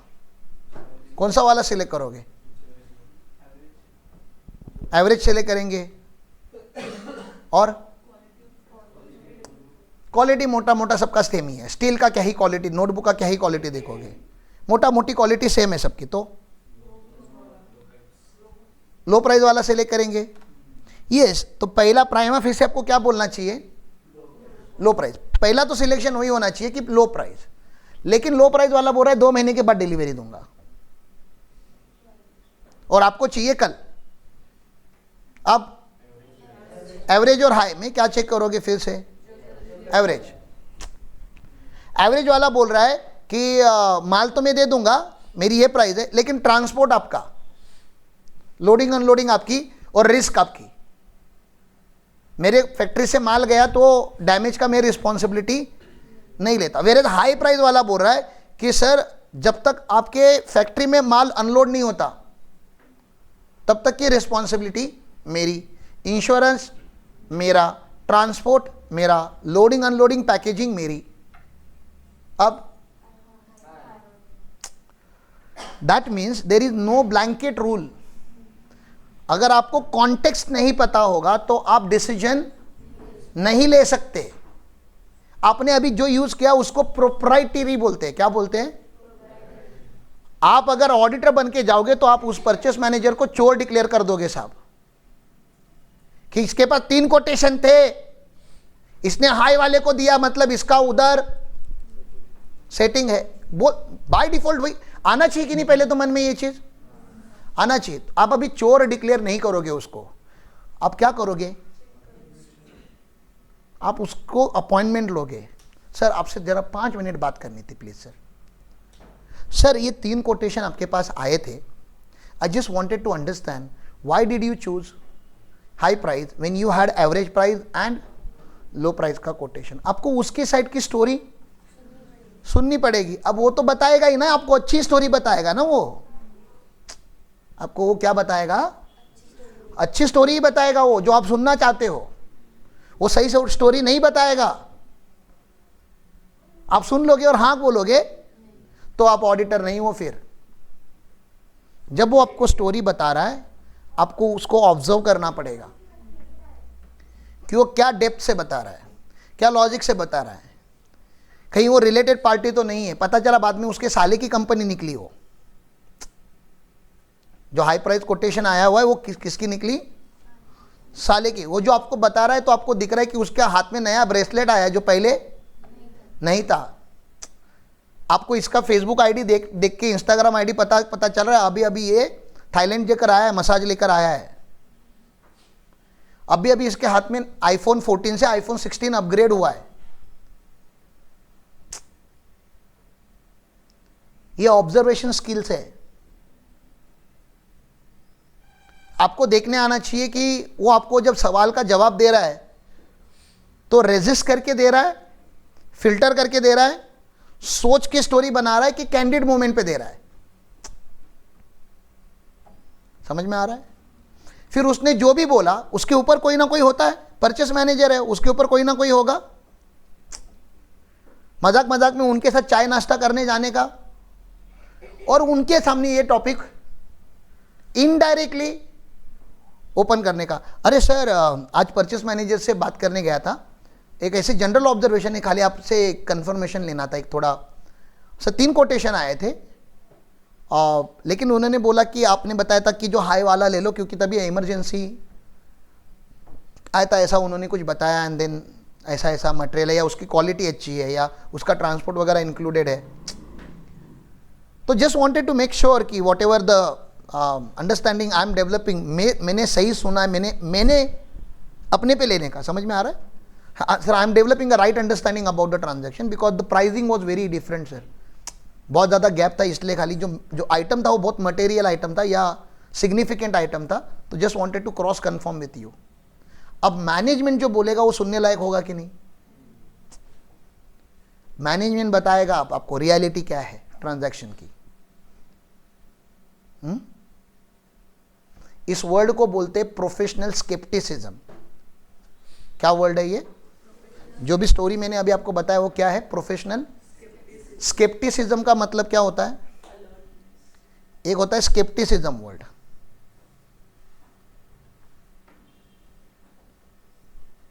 स्केप्टिसिज्म का, ठीक है ना? मैं बता रहा हूं कौन सा scepticism? Professional scepticism. Sir professional scepticism का मतलब क्या है? तो पहले तो स्केप्टिसिज्म का मतलब क्या है? स्केप्टिसिज्म मतलब शक करना। क्या करना? शक करना कि आप जो बता रहे हो वो झूठी होगा, क्योंकि किसी ने अगर हाई प्राइस पे मटेरियल परचेज किया है तो बाय डिफॉल्ट वो जो भी बताएगा वो, इसको क्या बोलते हैं? स्केप्टिसिज्म। मैंने कौन सा उसमें वर्ड ऐड किया है? आपको शक करना है लेकिन शक नहीं करना है, दिखना नहीं चाहिए कि आप, ठीक है ना? जैसे मेरी बीबी ने मुझे फोन किया और बोला राम कहाँ हो, मैंने बोला क्लाइंट के साथ हूं। अब वो प्रोफेशनल स्केप्टिसिज्म होगी तो मुझे पूछेगी ओहो क्लाइंट के साथ हो, कहाँ हो? शक कर रही है क्या? नहीं, खाली कंफर्म कर रही है कहाँ हो। मैं बोला हूँ यहाँ पे, मुंबई में हूँ, पुणे में हूँ, गोवा में हूँ, कोई एक लोकेशन बताया। ओहो, लेकिन बैकग्राउंड में से म्यूजिक का आवाज़ आ रहा है। तो मैं बोला अरे हम खाना खाने किसी रेस्टोरेंट में आए, वहाँ पे लाइव म्यूजिक चालू है। हाँ दैट्स ओके, दैट्स ओके, कब तक आओगे? तो there is a question after question and question after question just to confirm the data जो मैंने बोला है वो सही है, क्योंकि इंसान 3 से 4 लेवल तक झूठ बोल लेता है। 5th लेवल से उसका झूठ रिवील होना चालू होता है, क्योंकि उतना प्रीपेड नहीं रहता कोई। समझ रहे हैं मैं क्या बता रहा हूं? आप लोग ये धंधे करो मत आज। पता चला फोन करना चालू कर दिया आप लोगों ने, किधर हो? आपको भी नहीं सिखा रहा हूं मैं, हाँ? मैं जिधर भी हूं अपनी वजह से हूं। तो but professional scepticism is doubting the transaction या doubting the decision without expressly showing that activity. समझ में आ रहा है ना? स्केप्टिसिज्म गलत चीज है। Scepticism is a negative term, professional scepticism is a positive term. हम रिकन्फर्म कर रहे हैं सर। होटल वाले में जब हम होटल में खाना खाते हैं तो बिल आता है, तो क्या करते हो आप पे करते हो, क्योंकि आपके अंदर ऑडिटर नहीं है। हम क्या करते हैं? मेरे को देखो, विजय को देखो, हमको जब बिल आता है तो हम क्या करते हैं? चेक करते हैं। हम चेक कर रहे हैं, हम होटल के सिस्टम पे शक कर रहे हैं, हम वेटर के ऊपर शक कर रहे हैं? नहीं, हम क्या कर रहे हैं? हम कंफर्म कर रहे हैं कि हमने जो तंदूरी खाई नहीं वो हमारे बिल में आई कहां से। हमने बिस्लरी की 4 ही बोतल मंगाई थी, यहां 6 कैसे आई? गलती हो सकती है ना, इंसान चोर नहीं है वो, या हो भी सकता है। मैं उसको चोर नहीं बोलना चाहता, मैं उसके ऊपर कोई हंगामा नहीं करना चाहता, मैं खाली उसको बिल दिखाना चाहता हूं। अरे सर तंदूर तो हमने खाया नहीं, हम सारे वेजिटेरियन लोग हैं। समझ रहा है? कभी कभी उल्टा भी होता है, नालायक लोगों, तुमने कुछ मंगाया होता है और बिल में नहीं होता तो तुम लोग चुपचाप निकल जाते हो वहां से। ऐसे ना किया करो, उसको बताया करो कि अरे सर हमने वो मसाला पापड़ मंगाया था जोश जोश में, शुरू में, वो इसमें एडेड नहीं है, ऐड करके दे दो, तो वो अप्रिशिएट करेगा, बोलेगा ऐसे कस्टमर रोज रोज नहीं मिलते, आपको याद रखेगा वो, नेक्स्ट टाइम आपको अच्छी सर्विस देगा वो। ये क्या है?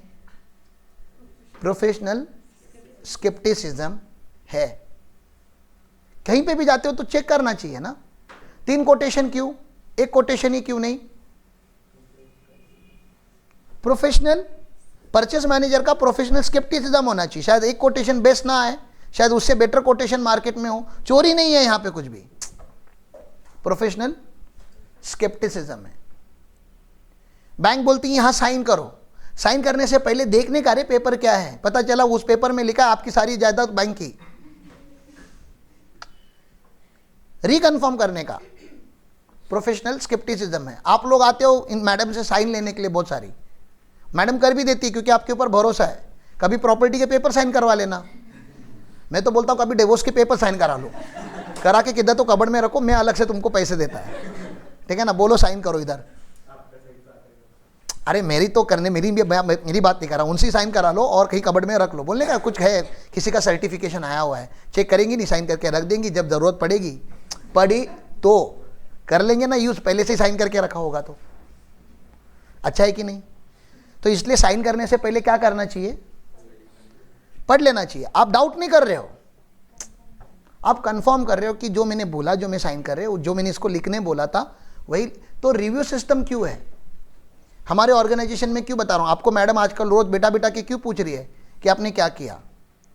आपके ऊपर डाउट नहीं किया जा रहा है कि आपने काम किया कि नहीं किया, लेकिन किया जा रहा है कि काम किया कि। अब डाउट करने को सिस्टमैटिक तरीके से जब आप करते हो, किधर गया था, क्यों नहीं पढ़ाई की, क्यों नहीं उठा, ये सवाल क्यों पूछे जाते हैं, क्योंकि ये क्या है, प्रोफेशनल स्केप्टिसिज्म है। अगेन एजेंडा मत भूलो, ये सब क्यों किया जा रहा था, डेफिशिएंसी निकालने के लिए। किसकी डेफिशिएंसी, इंटरनल कंट्रोल सिस्टम की। क्यों निकाल रहे थे इंटरनल कंट्रोल सिस्टम की डेफिशिएंसी, ताकि रिस्क मिटिगेट हो जाए, रिस्क कम हो जाए। रिस्क क्यों कम होनी है, क्योंकि गवर्नेंस बढ़ाना है। गवर्नेंस क्यों बढ़ाना था, क्योंकि ऑर्गेनाइजेशन का ऑब्जेक्टिव अचीव। हमें कोई मजा नहीं आ रहा है आपको पूछ के कि आपका दिन कैसे गया। That system is design to achieve ultimate agenda, ultimate goal of the organisation. तो यस, हम आपके ऊपर शक करते हैं, लेकिन घटिया तरीके से नहीं करते, एक प्रोफेशनल वे से करते, इसलिए सवाल पूछा जाता है। तो सवाल पूछना गलत है क्या, नहीं, इसलिए ऑडिट एग्जिस्ट करता है, क्योंकि ऑडिटर का काम है सवाल पूछना।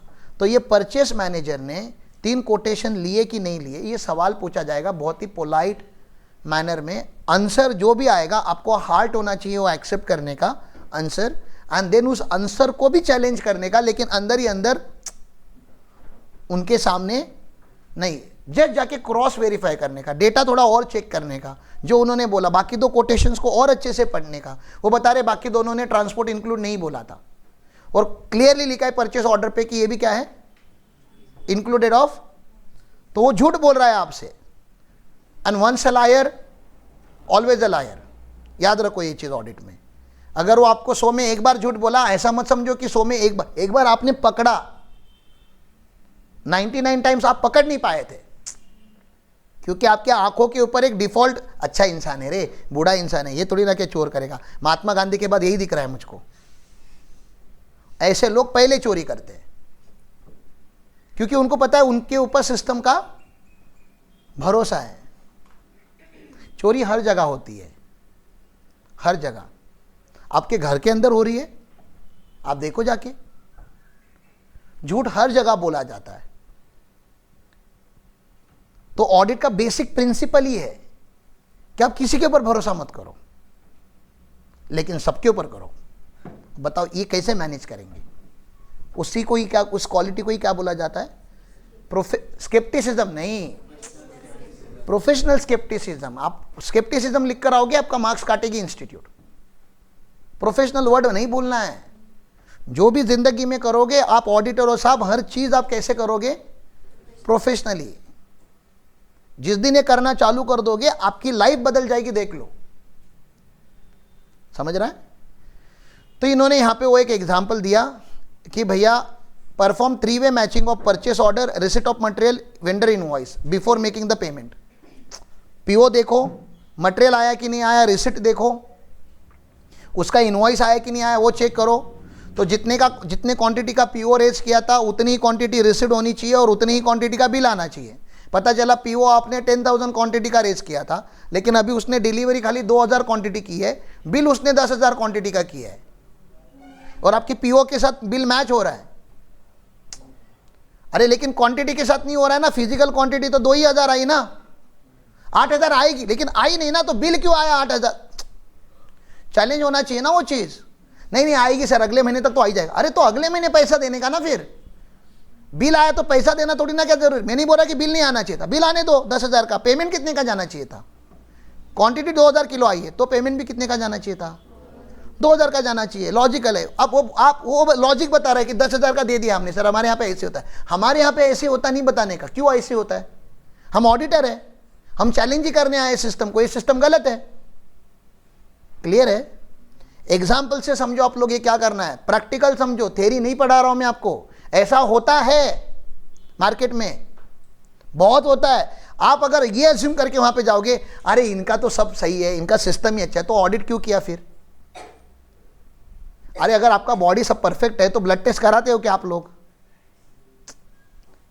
कोई अगर आपको ऑडिट दे रहा है, इसका ये मतलब है ओनर को पता है कि सब सही, तो वो अजम्पशन वो लेके वहां पे जाओ कि यहां पे सब कुछ सही, ये वाला अजम्पशन लेके जाओ कि यहां पे सब कुछ गड़बड़ है, और उस एंगल से चेक करो।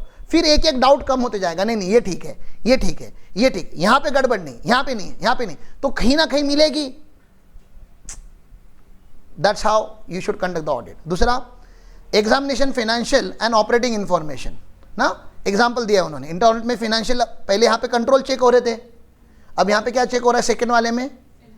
Financial and operation information. Example दिया है, internal audit of sales record, delivery record, sales commission ना, तो जहां पे सेल्स होगा वहां पे सब चेक करोगे आप, रिकॉर्ड चेक करोगे। स्कूल का करोगे तो फी, स्टूडेंट उनका रिकॉर्ड वो चेक करोगे। हॉस्पिटल होगा तो पेशेंट्स के रिकॉर्ड चेक करोगे। फाइनेंशियल जर्नी की इनकम का ही एक्सपेंस का भी चेक करोगे। वो बता रहे इतनी सैलरी है तो उतने एम्प्लॉई है क्या, सच में उतनी एम्प्लॉई है क्या, तो चेक करना पड़ेगा आपको। सच में उतनी सैलरी दे रहे हो क्या? किसी को सैलरी बहुत ही अनरिजनेबल जा रही, बीकॉम वाली लड़की 2 लाख रुपया सैलरी दे रहे हैं, पूछना पड़ेगा ना ऐसा क्या करती है। डाउट नहीं करना है, हेलो क्या करना था, फुल से डाउट करना चालू हो गए तुम लोग, हंसना चालू हो गए। प्रोफेशनल स्केप्टिसिज्म हो नहीं सकता क्या 2 लाख, अरे बीकॉम वाली लड़की लेकिन इंटेलिजेंट बहुत है, पुरानी स्टाफ है, भरोसेमंद की स्टाफ है, वो जितना काम करती है दूसरा कोई नहीं करता। क्वालिफिकेशन से इंसान की औकात डिफाइन नहीं होती, लेकिन यार थोड़ा तो मन में कुछ तो आना चाहिए था ना कि यहाँ पे एमबीए को 15,000 दिया जा रहा है और बीकॉम वाली को क्या फर्क है? ठीक है, तो वो आपको देखना पड़ेगा। आगे चलते, रिव्यू ऑपरेटिंग एक्टिविटीज। एक्टिविटी देखो, इन्वेंट्री मैनेजमेंट कैसे करते हो लोग, how they keep their inventory, how they are keeping their fix asset. Review the compliance with laws and regulations. हर ऑर्गेनाइजेशन के क्या होते हैं, कुछ ना कुछ, तो आपको पहले ये लिस्ट होनी चाहिए ना आपके पास कि इस ऑर्गेनाइजेशन को कौन से लॉ लगते हैं। तो कोई ट्रस्ट का ऑडिट करने जा रहे हो, कंपनीज एक्ट एप्लीकेबल है क्या उसको, और कंपनी को ऑडिट करने जा रहे हो तो trust, Bombay trust act applicable नहीं है ना। लेकिन लेबर लॉ, जीएसटी का लॉ, इनकम टैक्स टीडीएस का लॉ, म्युनिसिपल कॉर्पोरेशंस के लॉ, फायर सेफ्टी का लॉ, इन्वायरमेंट पोल्यूशन का लॉ। मैं खाली इनकम टैक्स जीएसटी की बात नहीं कर रहा था अभी, मैं बता रहा था टोटल क्या क्या लॉ एप्लीकेबल हो सकते हैं और उस लॉ को फॉलो करने के लिए क्या क्या गवर्नेंस सिस्टम इन्होंने बनाया हुआ है। एज ए इंटरनल ऑडिटर आपको चेक करना पड़ेगा, नहीं तो पता चला इनका अकाउंटिंग बेस्ड है, फाइनेंस बेस्ड है, लेबर लॉ बेस्ड है, सब कुछ अच्छा है, लेकिन पोल्यूशन लॉ में उन्होंने कांड करके रखा हुआ है। फैक्ट्री बंद होगी कि नहीं, कोई एक आंदोलन उठेगा, कोई एक एप्लीकेशन जाएगा, फैक्ट्री पूरा बंद, क्यों? बाकी सब कुछ परफेक्ट है, इन्वायरमेंट के अगेंस्ट चले गए और इन्वायरमेंट के साथ आप खेल नहीं सकते आज की तारीख में। Environmental laws are becoming very strict. Post करके एक लॉ है, prevention of sexual abuse in the organisation. पता चला जो सीनियर मैनेजमेंट है वो अब्यूज कर रहा है वहां की लड़कियों को, या सीनियर मैनेजमेंट लड़की है, जूनियर्स मेल को अब्यूज किए जा रहे हैं। अब फैक्ट्री पे आग लग सकती है भैया, बंद होना छोड़ दो, अरेस्ट हो सकता है टॉप मैनेजमेंट को। और एक बार अगर ये न्यूज़ अगर लीक हो गई, मार्केट में चली गई, तो शेयर मार्केट में उसका वैल्यू गिरेगा कि रहेगा? गिरेगा। जबकि प्रोडक्ट अच्छा था, सर्विस, बाकी सब कुछ परफेक्ट था, इंटीग्रिटी नहीं थी मैनेजमेंट की, एथिकल नहीं थे लोग, ऑनेस्ट नहीं थे, मिसयूज कर रहे थे अपने पावर का, and then the total organisation will go for a toss. तो आपको देखना होता है कि वहां पे क्या चालू है, पोस्ट एप्लीकेबल है कि नहीं है, विमेन सेफ्टी है कि नहीं है, वहां पे देखना पड़ेगा। ठीक है, रिस्क मैनेजमेंट, देखो कि क्या क्या रिस्क है। रिस्क हो सकता है ना, आपने एक फिनेंशियल इंस्ट्रूमेंट का एक्सपोजर है, मतलब पता चला कंपनी ने, अभी आपको पता नहीं, डेरिवेटिव्स वगैरह कॉन्ट्रैक्ट साइन करके रखा हुआ है, या कंपनी का फॉरेन एक्सचेंज का एक्सपोजर है, कंपनी को सामने से जो डेटा आने वाला था, या कंपनी को जो पेमेंट करना था, ऐसे बात करता हूँ, पेमेंट करना था, तब वो 80 रुपीज़ डॉलर के हिसाब से उन्होंने कैलकुलेट किया था, अब डॉलर 85 रुपीज़ हो चुका है, मतलब पर डॉलर उनको, और उनको 1 लाख डॉलर का पेमेंट करना था, मतलब 5 रुपये अभी एक्स्ट्रा देना पड़ेगा पर डॉलर, मतलब 5 लाख रुपए का एक्स्ट्रा पेमेंट करना पड़ेगा। इनके लिए जो प्रॉफिटेबल ट्रांजैक्शन था अभी लॉस मेकिंग हो चुका है, क्योंकि फॉरेन एक्सचेंज एक्सपोजर उनका ज़्यादा है। तो ये एडवांस लेवल की बात है। ऐसे डेरिवेटिव करके इंस्ट्रूमेंट्स होते हैं, डेरिवेटिव आपने किसी से कॉन्ट्रैक्ट करके रखा हुआ है, आपने किसी से बोल के रखा है कि मैं कांदा आपसे 30 रुपये किलो लूंगा, लेकिन मार्केट में कांदा 22 रुपये में मिल रहा है, तो आपने गलत कॉन्ट्रैक्ट साइन किया ना, अभी उसकी वजह से आपको क्या होने वाला है, फाइनेंशियल लॉस होने वाला है। तो वो एक्सपोजर देखा जाता है। Governance, assessment of governance procedure, accomplishment of the objective, ethics and values, तो वो बता दिया गवर्नेंस प्रॉपर है कि नहीं, आपका वैल्यूज मेंटेन हो रहे कि नहीं ऑर्गेनाइजेशन में, लोग ऑनेस्ट है कि नहीं है, लोग झूठ बोलते हैं क्या, तो देखना पड़ेगा आपकी ऑर्गेनाइजेशन कैसी है। तो इसको ही इन्होंने यहाँ पे नीचे बहुत ज़्यादा डिटेलिंग किया हुआ है। Again I am not going into detail, क्योंकि डिटेलिंग आप लोगों को करना है। It's a management function, internal audit is a, तो रिव्यू करने का काम किसका है, तो यहाँ पे ऑर्गेनाइजेशन है, यहाँ पे मैनेजमेंट है, ये मैनेजमेंट है, मैनेजमेंट को जाके रोज रिव्यू करना चाहिए। मैनेजमेंट नहीं कर पा रहा है, या मैनेजमेंट एक्सपर्ट नहीं है, या मैनेजमेंट घर की मुर्गी दाल बराबर हो चुकी है, तो ये लोग किसको अपॉइंट करते हैं, एक ऑडिटर, जो आप हो, जो काम मैनेजमेंट को करना था मैनेजमेंट के लिए, वो आप करते हो ऑन बिहाफ ऑफ मैनेजमेंट, इसलिए सब फंक्शन ऑफ मैनेजमेंट। और इसलिए स्कोप जो होगा वो कौन डिफाइन करेगा, मैनेजमेंट डिफाइन करेगा। स्टैट्यूटरी ऑडिट का स्कोप मैनेजमेंट डिफाइन नहीं कर सकता, टैक्स ऑडिट का स्कोप मैनेजमेंट डिफाइन नहीं कर सकता, वो गवर्नमेंट ने बाय लॉ डिफाइन करके रखा हुआ है। इंटरनल ऑडिटर का स्कोप मैनेजमेंट डिफाइन कर सकता है, वो बोल सकता है कि खाली इन्वेंट्री चेक कर, तो क्या चेक करके आने का, इन्वेंट्री नहीं सर, सेल्स में झोल हो रहा है, बोला था क्या चेक करने के लिए, नहीं, तो जितना बोला है उतना ही करना है, ऐसा लॉ बोलता है। क्लियर है, स्कोप के बाहर जाके काम नहीं करने का। फिर यहाँ पे आगे आगे आगे क्या जाता हूँ, हाँ, मेन काम उन्होंने जो बोले हैं, risk underlying the business process, business process में क्या रिस्क है वो चेक करने जाओगे आप। मैनेजमेंट बोल सकता है कि हमारे बिजनेस में क्या रिस्क है, आप चेक करो। और क्या बोल सकता है, value that the internal audit can provide to the organisation, sir internal audit करेंगे तो आपके ऑर्गेनाइजेशन में क्या वैल्यू एडिशन होगी, मतलब खाली पेपर चेक करके मत आओ, कुछ ना कुछ क्या करो, वहाँ पे वैल्यू एडिशन करो, कुछ इंप्रूवमेंट करो, सिस्टम बढ़ाओ, ठीक है ना। आगे, effort involve in conducting the internal audit, अब देखो कि इंटरनल ऑडिट करने के लिए आपको कितने एफर्ट लगेंगे। Risk appetite of the organisation, यहाँ पे झोल होगा तो कितना झोल ऑर्गेनाइजेशन सह सकती है, that is the risk appetite, ठीक है। रिस्क एपेटाइट बहुत कम है, तो ऑडिट कैसे करना पड़ेगा आपको, कम करोगे कि ज़्यादा करोगे, रिस्क एपेटाइट कम है, वो रिस्क नहीं ले सकते वो लोग, तो आपको ऑडिट, बैंक का रिस्क एपेटाइट कम होता है, बैंक है वो, उसमें स्कैम नहीं हो सकता, उसमें 10 रुपये भी इधर का उधर नहीं होना चाहिए, तो ऑडिट ज़्यादा करना पड़ेगा। रिस्क एपेटाइट ज़्यादा है, कंस्ट्रक्शन कंपनी, उनको पता है चोरी तो होनी ही है, कितना भी कर लो चोरी होनी ही है, तो अरे फरसान की कंपनी कितना भी कर लो, थोड़े सिंगदाने तो लोग खाने ही वाले, तो रिस्क एपेटाइट ज़्यादा है। अरे कंस्ट्रक्शन कंपनी, चोरी, मैनेजमेंट को भी पता है कि चोरी होगी, तो क्या करोगे आप, ज़्यादा डिटेल में ऑडिट नहीं करोगे, बहुत ज़्यादा होनी है, नहीं चोरी होनी है, कितना भी कर लो नहीं रोक सकते आप, कंपनी ने मान के चलाई इतना, हाँ इससे ज़्यादा नहीं होनी चाहिए। तो आपको समझ में आना चाहिए कि मैनेजमेंट कैसे देखता है, मैनेजमेंट को इसको रिस्क एपेटाइट बहुत कम रखना है, बिल्कुल नहीं होनी चाहिए, बिल्कुल किसका नहीं, 10 रुपये भी इधर से उधर, तो फिर आपको ऑडिट ज़्यादा करना पड़ेगा और उसके हिसाब से पैसे लोगे ना आप। मुझे कंस्ट्रक्शन कंपनी का ऑडिट करने में कोई प्रॉब्लम नहीं, मैं एक एक स्टील बार काउंट करके दिखा सकता है, लेकिन मेरे एफर्ट ज़्यादा लगेंगे, उसके हिसाब से मेरी फी डिसाइड होगी ना। आप मुझे फी दोगे सैम्पलिंग का और काम कराओगे मेरे से डिटेलिंग का, कैसे चलेगा? तो आप लोगों का प्रॉब्लम समझ रहे हो ना क्या होता है? आप किसी ऑर्गेनाइजेशन में जाते हो, आप डिटेल ऑडिट करना चालू करते हो, हमको डिटेलिंग का पैसा मिला ही नहीं है भाई, हमें सैम्पलिंग का पैसा मिला है। आप 10 दिन ऑडिट नहीं कर सकते, आपको 2 दिन ही ऑडिट करना है। आपको स्पीड बढ़ानी पड़ेगी, लेकिन क्वालिटी भी बढ़ानी पड़ेगी। फिर स्पीड बढ़ाने से क्वालिटी नहीं छोड़ सकते आप नहीं बोल सकते कि पैसा इतना मिला था तो हमने काम भी उतना ही किया। नहीं नहीं नहीं, काम पूरा करना है आपको, कम स्पीड से करना है। मतलब हर एक पेपर ऐसा ऐसा नहीं, ऐसा पलटी बिल्टी मार के नहीं देखना है। चेक चेक चेक चेक, सब कुछ ठीक जा रहा है, दिन 2-3 स्किप, चेक। स्ट्रैटेजी बनानी पड़ेगी आपको वहां पे कि ये काम कम टाइम में कैसे करें। कल पेपर है तो आज कैसा पढ़ाई करते हो तुम?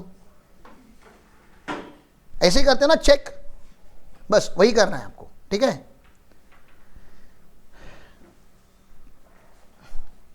इंटरनल कंट्रोल सिस्टम देखोगे, कस्टोडियन और इन सब सेफगार्डिंग ऑफ असेट देखो। कस्टोडियन मतलब असेट किसके पास होना चाहिए, उसी के पास है कि नहीं है। Compliance with policies, plans and procedure and regulation check करोगे। Relevance and reliability of information देखोगे, जो इन्फॉर्मेशन जनरेट कर रहा है वो रिलायबल है कि नहीं है, रेलेवेंट है कि नहीं है। ऑर्गेनाइजेशन का स्ट्रक्चर प्रॉपर है कि नहीं है। यूटिलाइजेशन ऑफ रिसोर्सेज, कोई रिसोर्सेज है जो अनयूटिलाइज है या रिसोर्सेज ओवर यूटिलाइज है या मिस यूटिलाइज है, आप यूटिलाइजेशन चेक करोगे। Accomplishment of goals and objective, sir आपके ऑर्गेनाइजेशन का गोल क्या है, why do you exist sir, जो हम ब्रांड वगैरह के ऊपर बात कर रहे थे, why do you really exist. और आप ये सब करके वो अचीव कर रहे हैं, क्योंकि कभी कभी बिजनेस करते करते बिजनेसमैन ये भूल ही जाता है कि उसने बिजनेस चालू क्यों किया था, वो भटक जाता है किधर, तो उसको फिर से लाइन पे लाने के लिए हमें पूछना पड़ता है, सर क्यों किया था आपने ये बिजनेस, इतना ग्रो क्यों कर रहे हो, या ये ऐसे मैनेज क्यों कर रहे हो। तो वाई पूछना बहुत ज़रूरी हो जाता है। इसको ही उन्होंने यहाँ पे डिटेल में लिखा है आगे, आई am not going into detailing again. Sir internal auditor के 3 क्वालिटी बताओ, ठीक है ना। जैसे आप बोलते हो ना, आपका हस्बैंड कैसा होना चाहिए या आपका बॉयफ्रेंड कैसा होना चाहिए। बंद हो गया, इंटरनेट ही चला गया, रिकॉर्डिंग चालू है, बाद में डाल देना, ठीक है ना। इंटेग्रिटी, ऑब्जेक्टिविटी एंड इंडिपेंडेंस, तो जो भी इंटरनल ऑडिटर होगा उसके अंदर क्या होनी चाहिए, इंटेग्रिटी होनी चाहिए। इंटेग्रिटी मतलब वो ऑनेस्ट होना चाहिए। पता चला ऑडिटर ही चोर है, अकाउंटेंट को जाके बोलता है तू चोरी कर रहा है, बोलता हाँ चोरी कर रहा हूं, चल मैं भी तेरे साथ करता हूं। इंटेग्रिटी लूज हो गई उसकी। आपको अकाउंटेंट बोल सकता है चल आज खिलाता हूं तुझको, क्या खाएगा बता। अकाउंटेंट अगर आपको कुछ खिलाने के लिए रेडी हो गया, मतलब आपके साथ क्या करना चाहता है, वो सेटिंग करना चाहता है, दोस्ती करना चाहता है, तो क्या करोगे, खाने जाओगे कि नहीं। अरे खाने जाने का, पागल लोग, खाने जाने का, लेकिन इंटीग्रिटी को जेब में लेके जाने का। Do not lose your integrity ना। वो बता रहा है अरे सर वो थोड़ा पेपर थोड़ा इधर उधर है, थोड़ा रिपोर्ट में मत लिखो। नहीं नहीं सर आप ऐसे क्या करते हो, आपने तो एक दिन खिलाया है, वो कंपनी हमको रोज खिलाती है, मुझे तो लिखना पड़ेगा ना sir, I am so sorry, हाँ आपको बुरा लगे, लेकिन ये खाना खाने के बाद बोलने का। ऑब्जेक्टिविटी, भूलो मत किस चीज के लिए गए थे वहां पे, ऑडिट करने गए थे, खाना खाने नहीं, चाय नाश्ता करने नहीं, ऑडिट करने गए थे। बायस रह के मत करो, ये अच्छा, ये पर्सन अच्छा है, ये लड़की बहुत अच्छी दिख रही, इसका मैं ऑडिट नहीं करूंगा, ऐसे मत करो। सबका ऑडिट करना पड़ेगा। और आपको क्या रहना चाहिए, अल्टीमेटली इंडिपेंडेंट रहने चाहिए ना। इंडिपेंडेंट मतलब सच को सच बोलो, झूठ को झूठ बोलो, व्हाइट को व्हाइट बोलो, ब्लैक को ब्लैक बोलो। नहीं ये ग्रे, ग्रे ग्रे कौन सा कलर होता है ना, या तो आप काले हो या तो आप गोरे हो, ये सांवला कौन सा कलर होता है। तो ब्लैक को सांवला मत बोलो आप।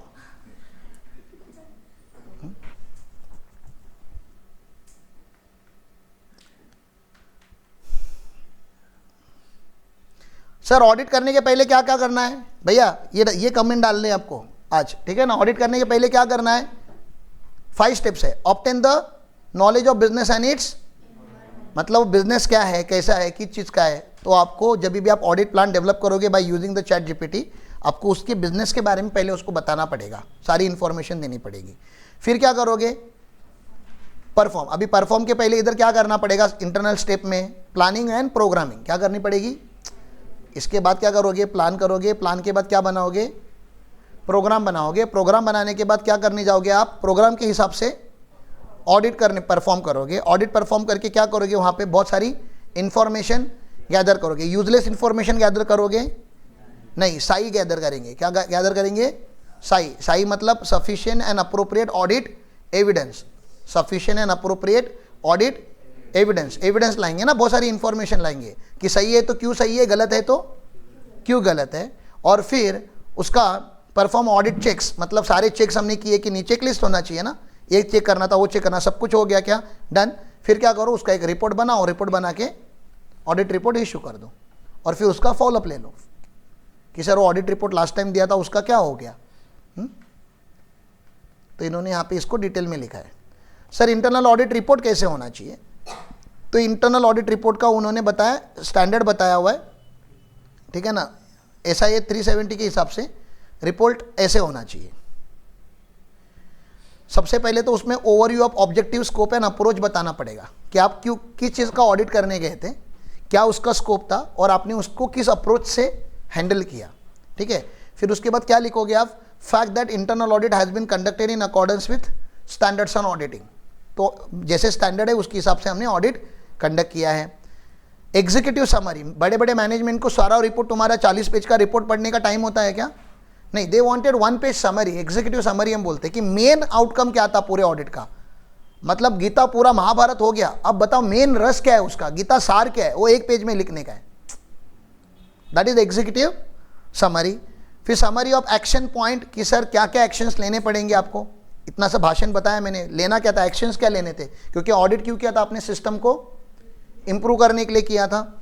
एंड नेचर ऑफ एश्योरेंस, क्या आप गारंटी ले रहे हो कि सब कुछ ठीक है, नहीं, आप रीजनेबल एश्योरेंस लेते हो। कौन सा एश्योरेंस लेते हो, मुझे लग रहा है सब ठीक है सर, मुझे लग रहा है कि सब ठीक है, मुझे लग, सब ठीक है और मुझे लग रहा है, ठीक है, दोनों में फर्क है। सर सब कुछ ठीक है, ये क्या हो गया, एब्सोल्यूट एश्योरेंस, गारंटी ले ली आपने। गारंटी आपने खुद के माँ बाप की मत लो कभी, क्योंकि आप माँ बाप भी आपकी नहीं ले रहे। You can not take full guarantee of anything और एनीवन। मुझे लग रहा है वो ठीक है, मेरा ओपिनियन है, मेरा ओपिनियन गलत भी हो सकता है, हाँ, लेकिन मेरा ओपिनियन में आंख बंद करके नहीं ले रहा था। I had certain information, I have gathered some paper, मैंने कुछ ऑडिट किया, कुछ लोगों से बात की, मैंने ऑब्जर्व किया, मैंने अपनी इंटेलिजेंस को यूज़ किया और मुझे लग रहा है कि सब कुछ ठीक है। तो ये बातें यहाँ पे हो गई। डिटेल में उन्होंने लिखा है बेसिस ऑफ इंटरनल ऑडिट होना चाहिए, कंडक्टेड इसके हिसाब से होना चाहिए, कंटेंट एंड फॉर्मेट उन्होंने दिया है, फॉर्मेट को उन्होंने डिटेल में लिखा है कि सर स्कोप होना चाहिए, पीरियड कौन सा कवर्ड होना चाहिए ना ऑडिट में, कौन सा ऑडिट पीरियड क्या है, एग्जीक्यूटिव समरी होनी चाहिए, टीम भी हम लिखते हैं कि कौन से टीम ने ऑडिट किया था, समरी ऑफ क्रिटिकल फाइंडिंग, बहुत इंपॉर्टेंट फाइंडिंग्स क्या थे, क्रिटिकल फाइंडिंग, नॉर्मल फाइंडिंग नहीं, क्रिटिकल जो बहुत इंपॉर्टेंट फाइंडिंग है उसको अलग से लिखना पड़ेगा, डिटेल ऑडिट फाइंडिंग एलैबोरेशन करना पड़ेगा, business impact and root cause, चोरी हुई तो क्यों हुई, डॉक्यूमेंट नहीं है तो क्यों नहीं है, आपका सिस्टम ही नहीं है, सिस्टम होना, सिस्टम होगा तो सिस्टम का ऑडिट करूंगा, आपके लोग ही मैच्योर्ड नहीं है, आपके लोगों को ट्रेनिंग नहीं है, रूट कॉज ही उनको बताया नहीं है, मैनेजमेंट ही इन्वॉल्व नहीं है बिजनेस में, डाल दो मैनेजमेंट के ऊपर, आप एज ए मैनेजमेंट इन्वॉल्व नहीं हो करके आपके ऑर्गेनाइजेशन में सिस्टम नहीं है, लेकिन जो भी बोलोगे उसका मुझे क्या चाहिए, एविडेंस चाहिए, ठीक है ना। सर रेटिंग क्राइटेरिया देंगे, हाई रिस्क, मीडियम रिस्क, लो रिस्क, हाई रिस्क को रेटिंग में लिखेंगे हम लोग, हाईलाइट करेंगे, नेक्स्ट ऑडिट रिपोर्ट में वहीं से शुरुआत करेंगे कि सर ये हाई रिस्क एरिया है, हर ऑडिट रिपोर्ट में डालेंगे, लो रिस्क वाले को क्यों हाईलाइट करेंगे, 50 रुपए का वाउचर नॉट फाउंड, अरे ठीक है ना यार, मैनेजमेंट ने 50 लाख ले लिया ट्रांसफर करके अपने अकाउंट में, आप उसके ऊपर कुछ बोलना नहीं चाहते क्योंकि मैनेजमेंट का ईगो हट हो जाएगा, वो हाई रिस्क एरिया है, उसके ऊपर बात करो, मैनेजमेंट बता रहे ये 55 एकड़ जमीन हमारी है, आप पूछ रहे पेपर बताओ, सर पेपर नहीं बता रहे, मैनेजमेंट ने एक बिल्डिंग मानना चालू किया, बिल्डिंग का कंस्ट्रक्शन का अप्रूवल नहीं है, हाई रिस्क एरिया है, आप उसका ऑडिट नहीं करते, आप जाके देख रहे हो सीमेंट के बैग कितने कंज्यूम हुए, स्टार्ट चैलेंजिंग, ऑडिटर हो तुम लोग, तुम्हारी एक औकात है, ऑडिटर के जैसे काम करना चालू करो। हम क्यों कर रहे हैं अगेन ये चीज, किसी के ऊपर नाम रखना है, हमें डेफिशिएंसी निकालनी थी इंटरनल कंट्रोल सिस्टम में, ताकि गवर्नेंस बढ़ जाए, इंप्रूव हो जाए, ताकि कंपनी का जो मेन ऑर्गेनाइजेशन का गोल है वो अचीव हो जाए, और जो सारे स्टेक होल्डर है, एम्प्लॉय है, मैनेजमेंट है, सब लोग, हम ऑडिटर हैं, हम सब लोग प्रोटेक्टेड रहे, हम कोई लॉ ना तोड़े। यही तो ऑडिट है, ठीक है। फिर सर ऑडिट रिकमेंडेशन देंगे, हमेशा हम अपना बताएंगे, अपनी रिकमेंडेशन देंगे, फोर्स करेंगे क्या हम? मैं आपको रिकमेंड कर रहा हूं कि आप व्हाइट पहनो, फोर्स कर रहा हूं आपको, रिकमेंड कर रहा हूं आप ब्लू पहनो, मेरे बाप का क्या जा रहा है, ठीक है। रिस्पॉन्स रिसीव्ड, वो जो अथॉरिटी थी जिसको आपने सवाल पूछा उसने क्या रिस्पॉन्स दिया, उसका रिस्पॉन्स लिखो। और सबसे इंपॉर्टेंट, जो भी आपने किया उसके क्या होनी चाहिए, डॉक्यूमेंट। ऑडिट में बोलते हैं नो डॉक्यूमेंट नो ऑडिट, बड़ा इंग्लिश नहीं है, एकदम सिंपल सा इंग्लिश है।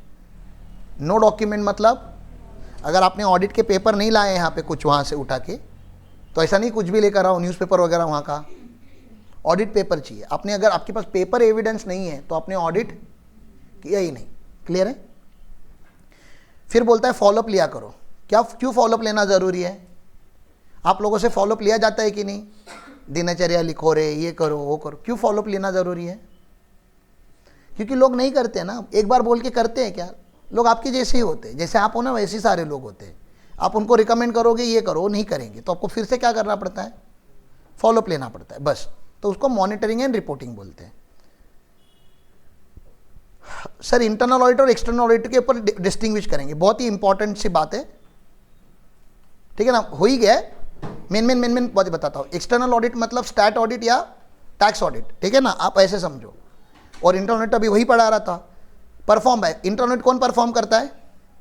Independent internal auditing function within the organisation, और एक्सटर्नल दोनों भी हो सकता है। तो हम कहीं पे, हम अभी बहुत सारे ऑर्गेनाइजेशन के इंटरनल ऑडिटर हैं, तो हम लोग उनकी पार्ट थोड़ी ना क्या है, हम एक्सटर्नल लोग हैं। तो ये इंटरनल भी हो सकता है और एक्सटर्नल भी हो सकता है। अब एलिट गुरुकुल का ऑडिटर हम लोग ने बोला कि हमारी जो पीएन राज की टीम है वो करेगी, तो ये क्या हो गया, इंटरनल टीम ही काम करेगी। हम नहीं चाहते कि बाहर वाले लोग आए और हमारे ऊपर उंगली रखे। तो एनीथिंग इज पॉसिबल, लेकिन एक्सटर्नल ऑडिट का नाम ही क्या है, स्टैट्यूटरी ऑडिट। भैया यहाँ पे इंटरनल टीम हो ही नहीं सकता भाई, यहाँ पे तो बाहर से ही टीम आती है, क्योंकि वो टोटल इंडिपेंडेंट रहती है। वो गलत को गलत ही बोलती है और चिल्ला के बोलती है गलत। समझ में आ रहा है? तो this audit function is perform by independent body which is not a part of the organisation. Internal auditor examine the adequacy, external auditor examine accuracy. Appointment कौन करता है इंटरनल ऑडिटर का? मैनेजमेंट करेगा या बोर्ड ऑफ डायरेक्टर्स करेंगे? Management करेगा। यहाँ पे कौन करता है? मेंबर मतलब शेयर होल्डर। ये यूजर कौन होता है यहाँ पे? टॉप मैनेजमेंट ना। मैनेजमेंट के लिए आप रिपोर्ट लिख रहे हो, गवर्नमेंट के लिए नहीं। यहाँ पे क्या होता है, स्टेक होल्डर होते हैं, सारे एक्सटर्नल यूजर होते हैं, ठीक है। इसका रिपोर्टिंग का फॉर्मेट इफेक्टिवनेस एंड ऑपरेशनल के ऊपर करते हैं हम। इंटरनल लोगों को इसको रिपोर्ट देते हैं और रिपोर्टिंग का कोई स्टैंडर्ड फॉर्मेट नहीं है। जबकि यहाँ पे हम ट्रूथफुलनेस एंड फेयरनेस की बात करते हैं कि balance sheet true and fair है, ये बताया आपको। स्टेटस ऑफ ऑडिटर, भैया यहाँ पे ये एम्प्लॉय भी हो सकता है या थर्ड पार्टी भी हो सकता है, यहाँ पे एम्प्लॉय हो ही नहीं सकता, it has to be independent. तो ऐसा यहाँ पे उन्होंने कुछ चीज़ें लिखी है, इसके आगे की बातें अगले लेक्चर में करेंगे, ठीक है। चलो बाय बाय, थैंक यू।